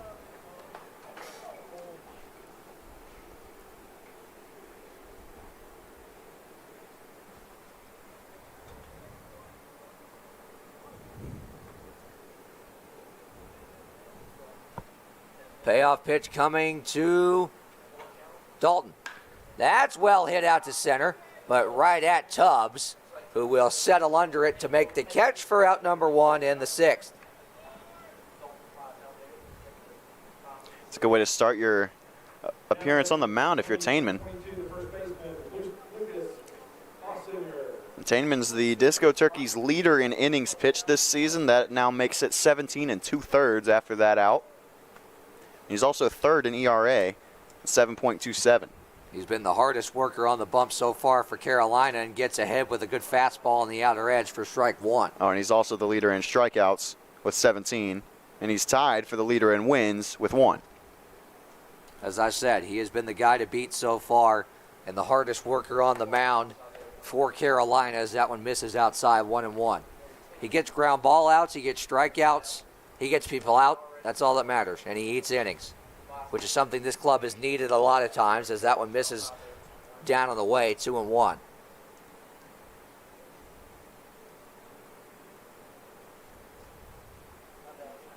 Taman ready. The 2-1 to Lucas Bosinger.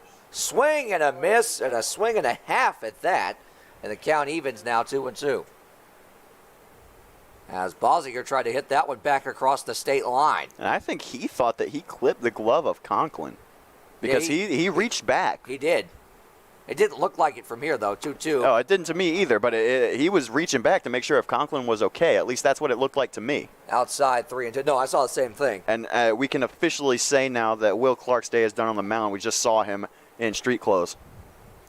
That is down in the way, ball 4. So a 1-out walk to Bosinger. And yes, you can indeed close the book on Clark. 6 innings, faced 30 batters on 109 pitches, 8 runs on 9 hits, 3 walks and 7 strikeouts for the right-hander for Martinsville.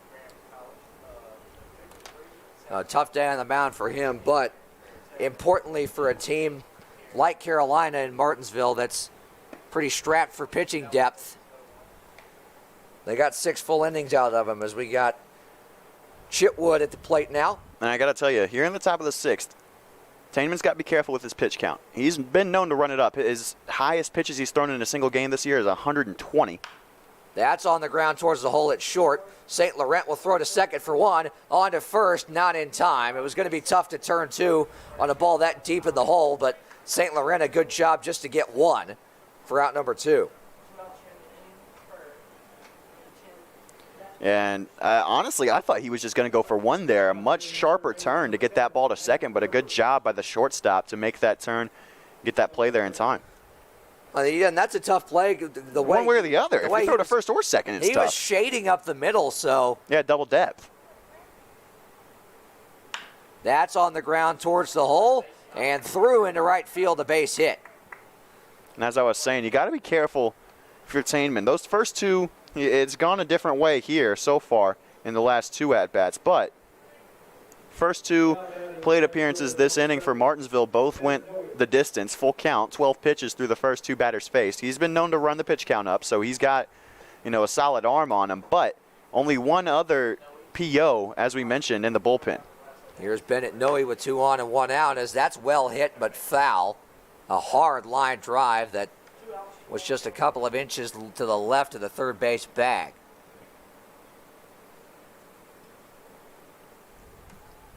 And John Owen will go chase it off the warning track. He's doing everything tonight. 0-1 to Noe in the air to right center.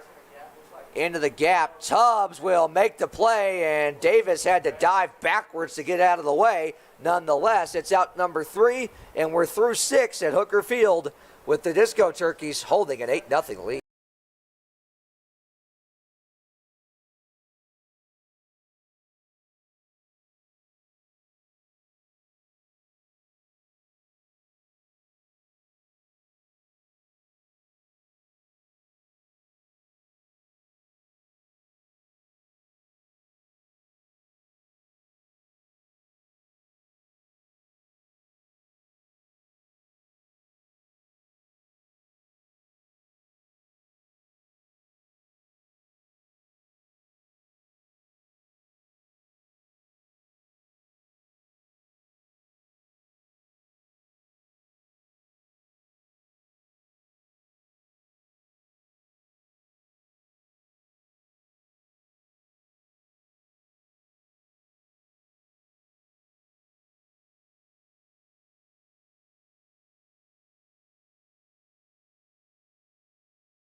Back here at Hooker Field in Martinsville, Logan Conklin, the cleanup man for Carolina, will stand in to get the 7th inning started. He's reached base all 3 times thus far. A single, the big-time 3-run homer in the second, and then walked his last time up and promptly grounds that one to third. Throw on to first is in time, and now we're 1 for 1 on jinxes tonight, Graham. That's out number 1. That was a really close play, too. Yeah, Conklin's got wheels for a catcher, telling you. Oh, absolutely. And D. Hawthorne will stand in now. He struck out swinging his first time up and then is lined out to center twice.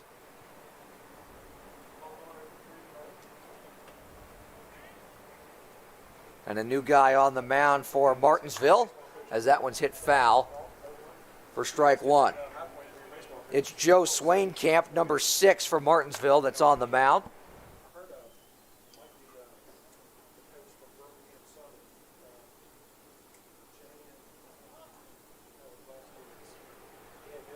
Oh, 1 from Swainkamp to Hawthorne is well outside, 1-1. Hawthorne, one of only 2 guys left in the starting lineup, yet to record a hit in this one. Him and Musser both 0 for 3. 1-1. Just upstairs, 2-1. Gosh, that one was close. That one was close. Good take, though. Better eyes than me. Good take, but still, nonetheless, that's a pretty good pitch. And as we talked about with a power guy like that, that's the spot you want to miss at. That is outside, 3-1, and Hawthorne looking to reach base for the first time as a Disco Turkey. Has a hitter's count in 3-1. This is true. I forgot about that.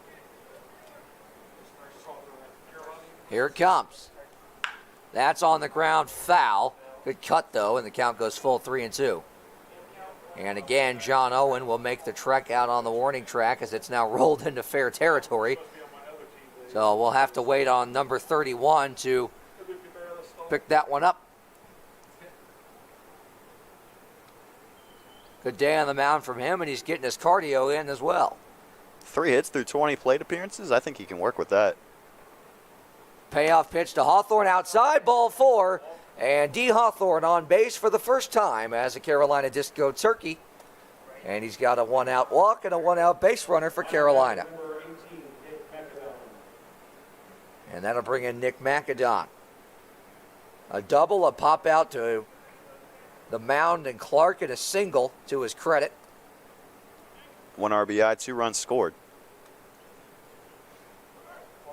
And now going is Hawthorne, and the ball is dropped behind the plate, and We're going to give him a steal on that one. first time on base, first time stolen base for D. Hawthorne. Yeah, that's not a pass ball. No, that's a stolen base. Come on.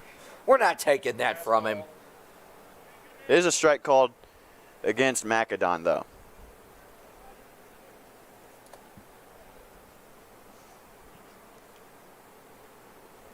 Owen won the count, so a runner at second now in scoring position with 1 down for Macadon, who hits that one well down the right field line and off the light, but foul.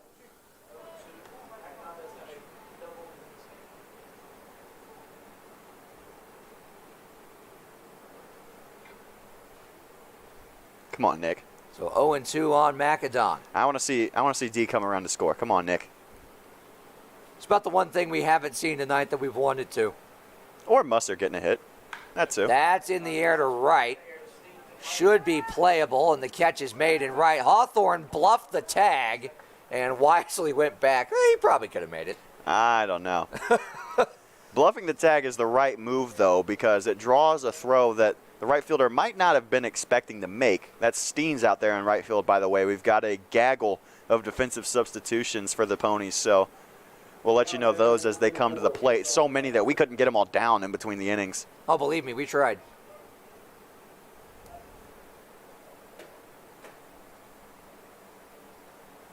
And here's Jason Haggard, who will swing and miss on a fastball up and in for strike 1. Haggard, a pretty good day at the dish, especially his last time up. The RBI double. He's 1 for 3. Hawthorne going for third. The throw down, and they got him. And the Ponies weren't having any of that, but Hawthorne got one of those stolen bases and got on base. That's good to see. We head to the bottom half of the 7th. It's still 8-0 Carolina.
Michael Morrison, the backstop for Martinsville, will lead things off here in the bottom half of the 7th inning.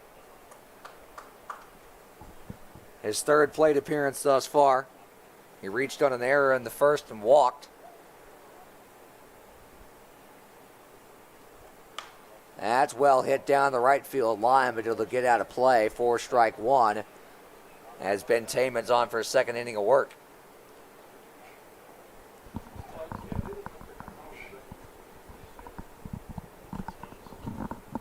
Oh, 1. Swing and a miss. Big time breaking ball that time. It had Morrison all kinds of off balance, and it's 0-2.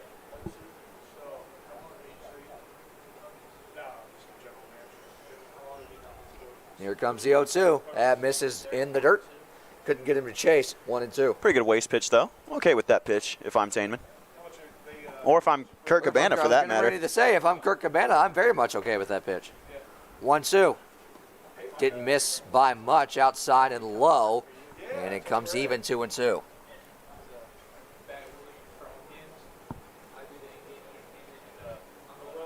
Two coming. Swing and a miss, and Tainman's on the board with his first strikeout of the outing, and it's out number 1 in the 7th.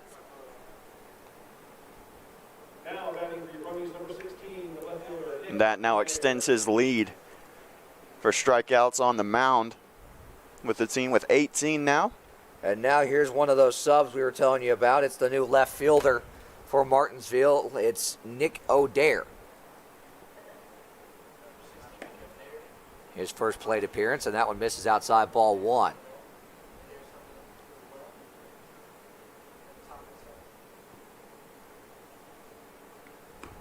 Misses outside again, and it's 2-0.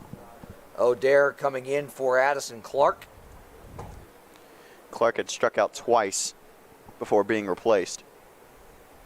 Here's the 2-0. Good changeup that time, and a good count to do it on. It's 2-1. I guarantee you he's not looking for El Cameo on 2-0. And misses outside with a fastball, 3-1 now.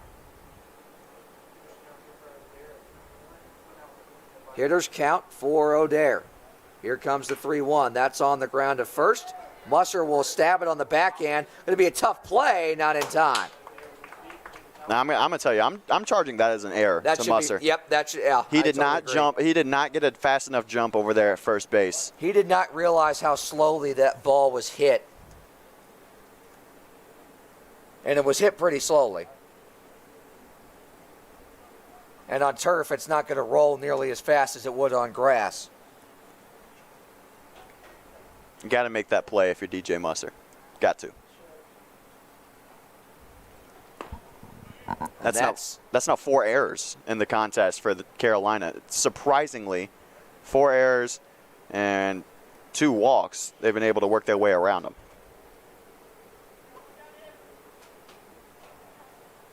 The 0-1 to Jones looked good from up here, but it's ruled a ball, 1-1.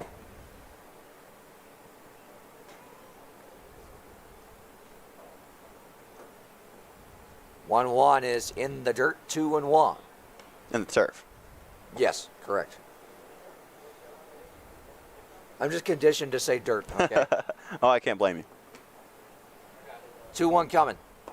Breaking ball over the inner half. Good pitch, 2-2. That's a great pitch.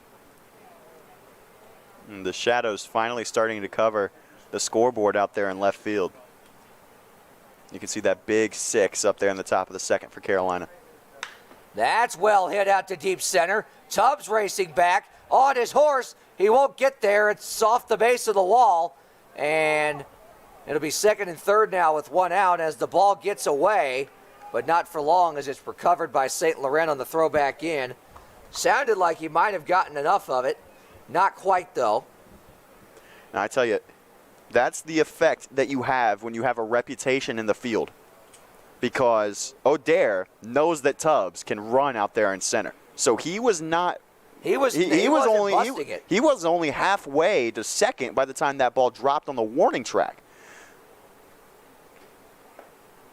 And then on the other end, once Haggard bobbled the throw in from Tubbs, O'Dare saw that St. Laurent was picking it up and elected not to run home because he knows the kind of arm that St. Laurent has. 1-1 the count to a new entrant into the ball game. 0-2, excuse me, he did go around. No, it is 1-1. The 1-1 is popped up. Conklin will give it a look, but it's back out of play and over top of us.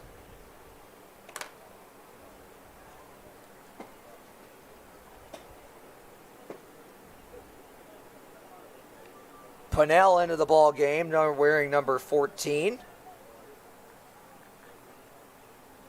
for Martinsville. Down on the count, 1-2. Breaking ball misses upstairs, and the count comes even, 2-2. Another new entrant into the ball game on deck that we'll tell you about. That's a solid hit up the middle, and Martinsville will get on the board. Not one, but two will score. After the double, it's a 2 RBI single for Pinnell, and it's 8-2 now.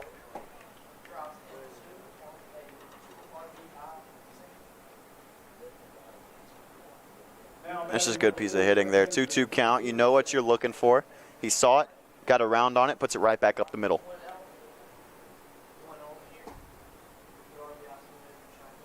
And Burnett will stand in. Into the ball game, replacing Graham Dalton.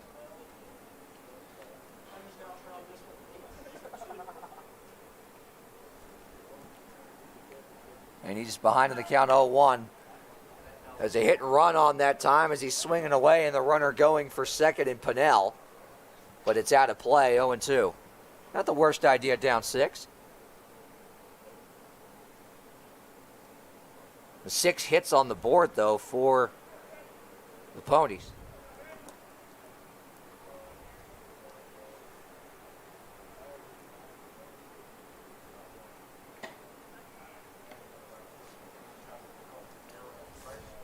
Check on Pinnell at first. Still 0-2.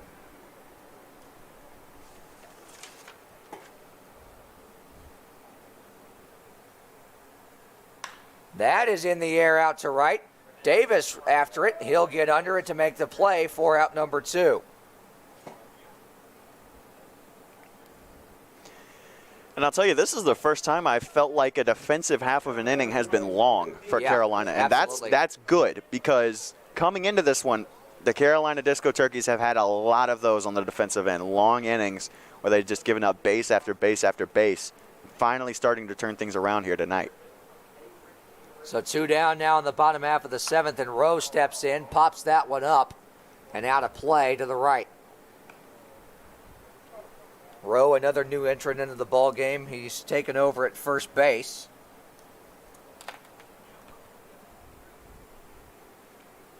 As they emptied the bench last half inning, runner goes for second. Ball misses down. Throw down. Got him. Logan Conklin, another hose job, and he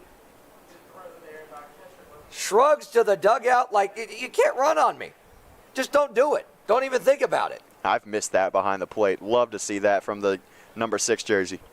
So the Ponies tack on 2 to cut the deficit to 6, but it's an 8-2 ball game as we head to the 8th in Martinsville.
Back here at Hooker Field in Martinsville, top half of the 8th inning. Kason Haggard will lead things off for Carolina. We'll take a look around the Textile League here in just a second as Haggard hits one in the air to center on the first pitch.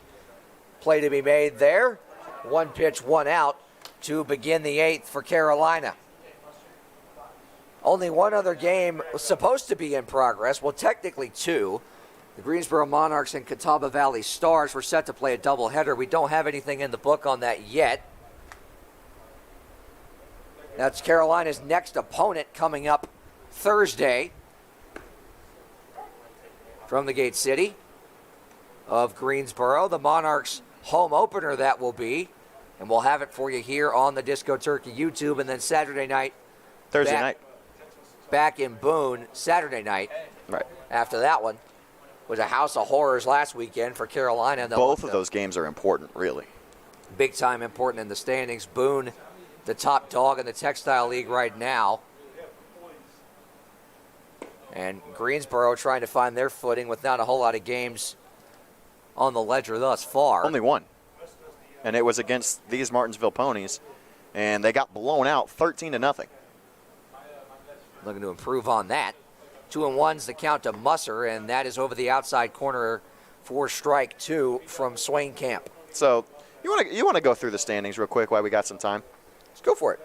So we've got in the East Division, it's High Point Thomasville Locos, these Martinsville Ponies, your Disco Turkeys, and the Monarchs. And the Locos are in first place with a 2-1 record. And then the Martinsville is right behind them at 2-3, 1 game behind. And then Carolina is 3.5 games behind Thomasville with a 2-8 record, about to advance to 3-8. As far as games played go, as Musser swings and misses for strike 3 and out number 2. As far as games played go, Carolina leads in that category. They've played 10 thus far. Actually, no. Catawba Valley has played 14. But in our division, yes. In our division, yes. And then the West has played far more than the East has. Technically speaking, Greensboro is ahead of Carolina in terms of games behind, but they haven't won a game yet, so I can't put them above us. I just can't do it. Greensboro technically only 1 game back of High Point Thomasville, but they have a goose egg in the win column. That is correct. And one of those 2 wins for the Locos came against Carolina a couple of weeks ago in our first broadcast. And the Locos have had a absolute mess of cancellations. They've been rained out about 3 times in the last week and a half. And so they're still sitting at just 3 games played when they should have had about 6 or 7 under their belt. 2-1 now, the count to Caleb Smith. Has been swinging a hot stick in this one. Has have a lot of guys. And then in the West Division, let's go back to that. There you go. Boone is in first place, 5-3 record. That's on the ground to short. Up with it, throw to first in time, and we're through 7.5. We'll get you a check on the rest of those West Division standings in the Textile League when we come back. Carolina holding a 6-run lead with 6 outs to get to close this thing out.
Back here in Martinsville, Hudson Rowe will stand in to lead things off for Martinsville here in the bottom half of the 8th. First pitch to him is on the outside corner, strike one. We get a look at the rest of those West Division standings, Graham. Right, and as we were talking about, Boone in first place in the entire Textile League, 5-3 record.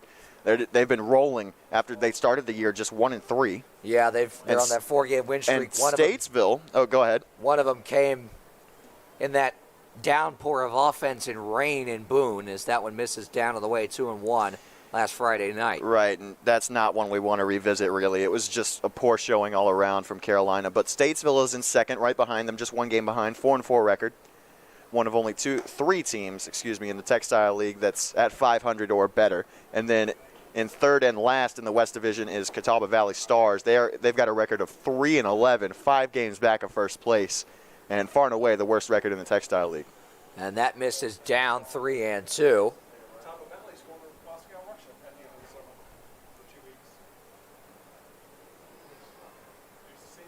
Again, 2 of those teams on the ledger coming up, Greensboro and Boone. Thursday and Saturday night as Rowe hits that one foul, and the count remains full. And I believe that the Catawba Valley Stars are the only team in the Textile League that we do not play on the road. We're slated to, but a scheduling conflict knocked that out of play, and that is in play and through the hole into left, and St. Laurent could not dive and get a hold of it, and is slow to get up, but appears to be okay as it's a base hit. Yeah, anytime you dive head first on turf, it'll put you through the ringer. I can tell you that much. Yeah, it looks like he just got the wind knocked out of him right there just a little bit. What's your title? Computer board man? Oh, I guess like in-game entertainment and mascot and jack of all trades. Is that a ball? Is that a ball? And in steps Chitwood.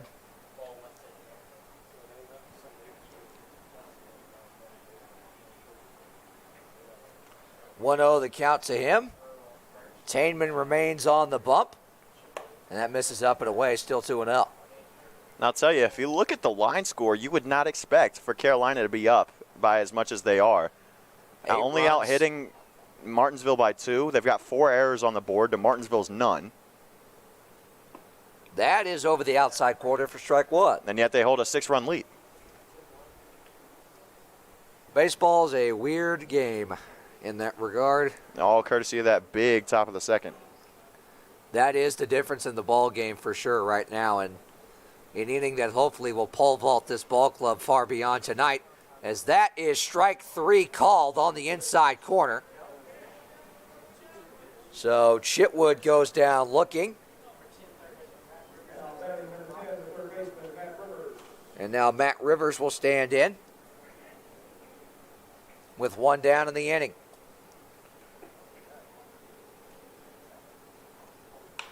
Rivers on the ground to second. Only play will be to second, and they'll get the force there on the fielder's choice. Good play by Haggard for out number 2.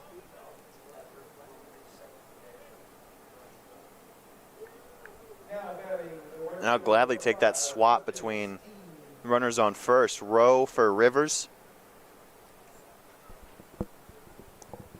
Swap out speed in that regard, too, because as we saw in the 2 matchups in Winston-Salem, Rowe can run. And it'll bring up Steen, in his pinch hit appearance. Steen pinch hitting for Bennett Noe. Taking over in right field. And a swing and a miss at that one. It's 1-1. And if you'll recall, in that marathon contest, Steen was also used as a defensive substitution in that one as well. And he struck out 3 times, I believe, on 10 pitches. And he'll swing and miss at that one as well, 1-2. Good breaking ball down on the way from Ben Tainman.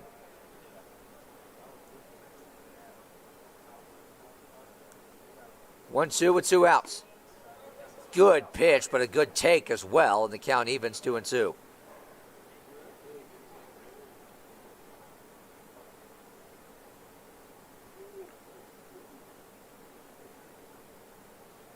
Runner goes for second, swung on and missed, and it won't matter. It's a strikeout for Tainman. And that will take us to the 9th inning with the Turkeys holding a 6-run lead. They'll try to add on in their final at-bat when we come back to Hooker Field.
Back here in Martinsville, Hooker Field here in the great city of Martinsville in beautiful southern Virginia.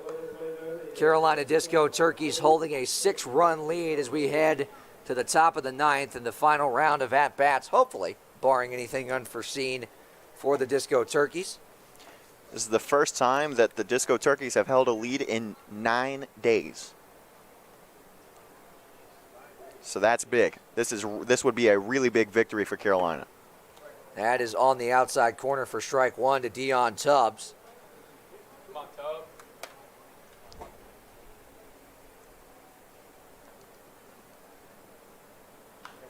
0-1 to him is fouled back. 1-1. 0-2, excuse me. Tubbs had that big triple back in the second inning. He's made solid contact all night. 0-2. Misses up and away. Ball one. Hasn't really had a chance to advance that lead in steals yet. See if he can get on here, try to make something happen. 1-2. That's on the ground to short. On one hop, the play made by Jones on to first, and it's a quick first out here in the top half of the ninth for Swainkamp. I'll tell you, Dion Tubbs, I've never seen anybody more embody the definition of a tough out. Because even on a ground ball to short, that dude got on his horse and nearly beat it out on a routine ground ball. So Trey Newman will pinch hit for Jeffrey Davis here in the ninth to get himself an at-bat. Now batting for Jeffrey Davis, number 5, Trey Newman.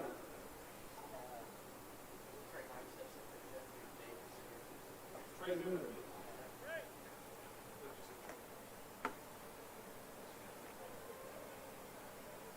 So the final line for Davis, 1 for 4 with an RBI double and a run scored. The first pitch misses up and away, ball one to Newman. St. Laurent on deck.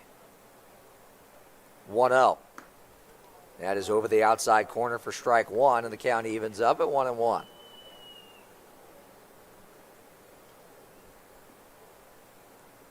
Newman looking to get in on the hit parade. That misses up and in, and Swainkamp lost his hat and then buzzed the tower of Newman. It's 2-1. And that's how you know that was not intentional. So you know it was very much an overthrow. 2-1. Newman fouls it back off to the left, and the count even at 2-2.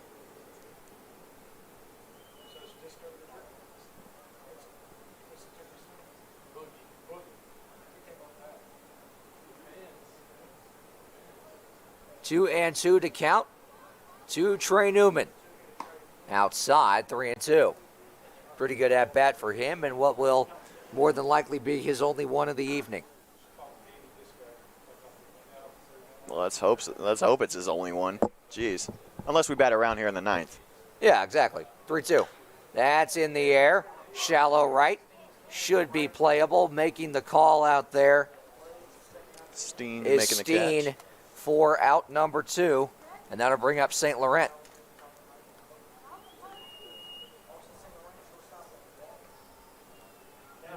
Should St. Laurent reach, and another 2-out rally potentially, Kix Farrell is on deck.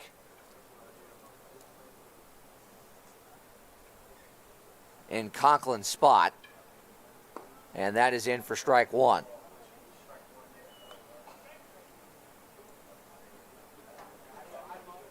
St. Laurent, the ECU Pirate product. Pirates who fell in the Super Regional to a gauntlet in Vanderbilt, a behemoth of pitching. They threw 2 of the best pitchers in the country and 2 guys that are going to get picked top 5 in next month's MLB draft. 1-1 is fouled back, 1-2. But a hearty congratulations to the local programs that made it to Omaha. 3 ACC schools, NC State among them, who knocked out number 1 seed Arkansas in one of the biggest upsets in recent memory, as St. Laurent foul tips that one off the mask of our home plate umpire. We'll make sure he's okay. NC State lost the first game of that Super Regional 21-2, trailed in games 2 and 3, came back to win both of them, and knock out the Arkansas Razorbacks, or as they like to call themselves, the Omahogs, to get to Omaha.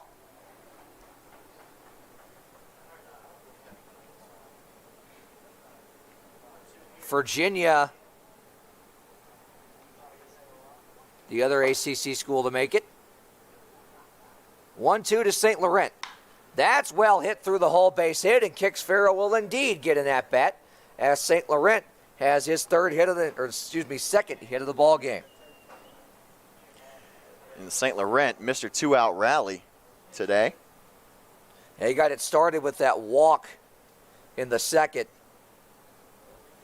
Able to keep that rally going and ended up coming around to score when Conklin went deep. And that's hit number 10 on the day for Carolina. See if we can get to double-digit runs as well here as Kix Farrell steps in.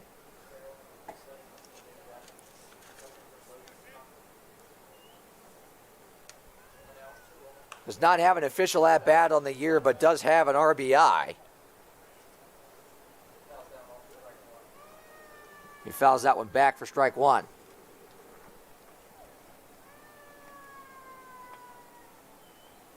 He reached base 3 times. He had 2 walks, one of which was an RBI on a bases-loaded walk against the High Toms, as that misses outside, 1-1.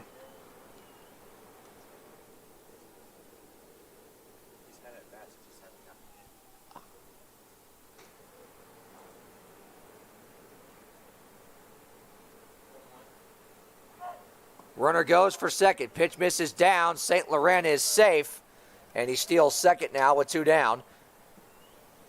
And I believe that was called a strike, excuse me, as it's a 1-2 count to Kix Farrell.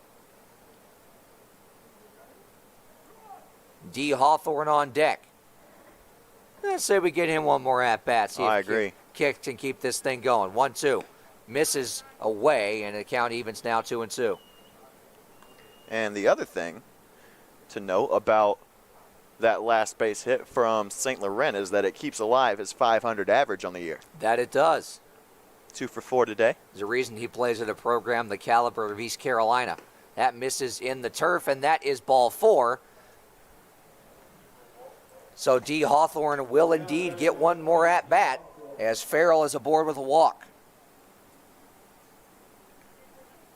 So you would assume that Farrell would take duties in right field and Newman would move behind the plate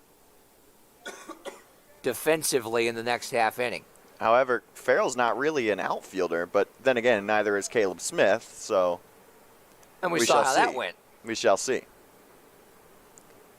If I had to guess, the most likely option is that Farrell will move to third, Macadon will move to right, and Newman will go behind the dish. 1-1 the count now Then again, I'm just speculating. to D. Hawthorne.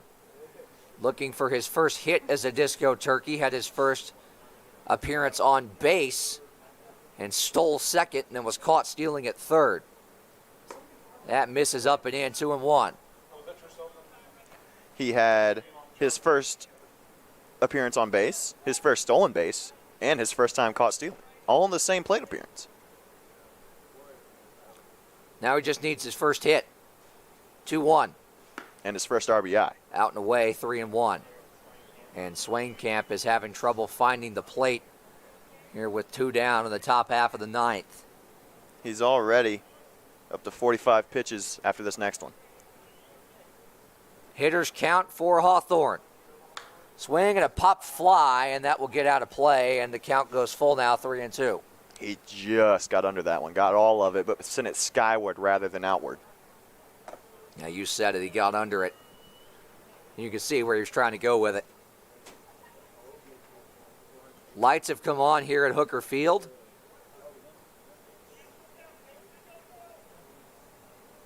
Full count pitch. Good cut again, fouled straight back. McKedden on deck. Go, Joe.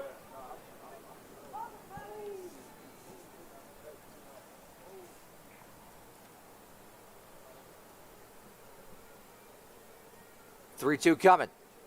That's hit down the left field line. That's a fair ball, and it'll get to the wall. 1 run will score, likely 2. St. Laurent in. Here comes Farrell. It's a 2-run double. The first hit for D. Hawthorne is a Disco Turkey. Double digits on the board. 10-2, Carolina. And that is at the very top of the list of things that you absolutely love to see.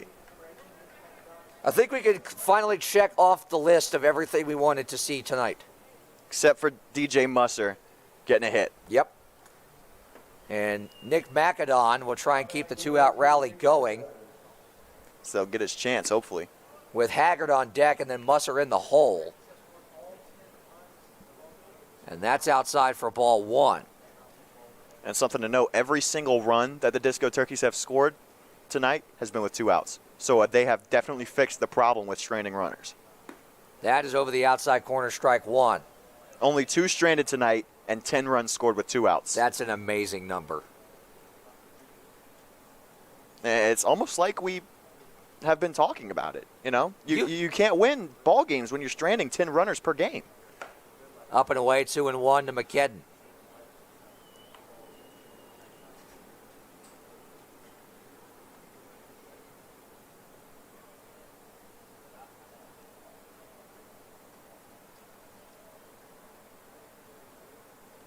Two one on the ground. Might be a tough play.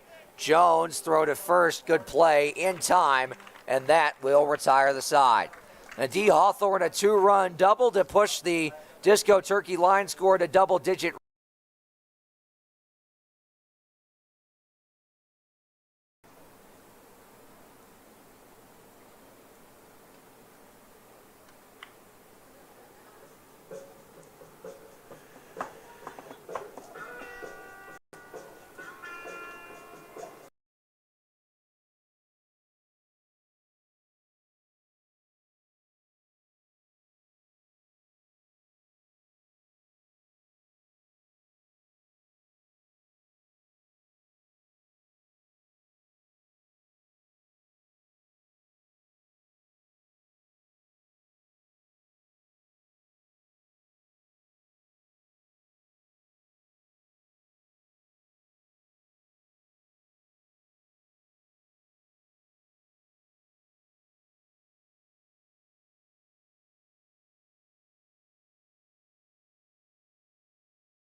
back here at Hooker Field in Martinsville.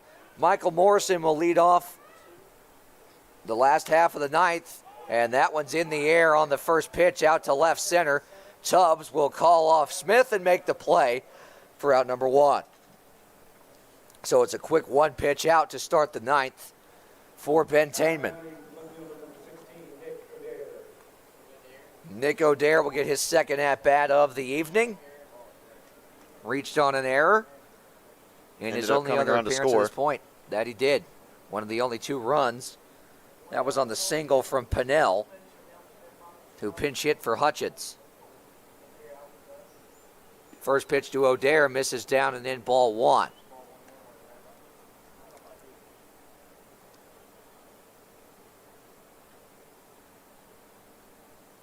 Tainman ready, the 1-0 coming. That's on the ground. A leap, he can't get there. Haggard on his horse, the throw, not in time. It looked from here like they might have gotten him. I don't know how I agree with that. But it was awfully close. I don't know if I agree with that, but, up 10-2. He looked out from up here, but my eyes have deceived me multiple times.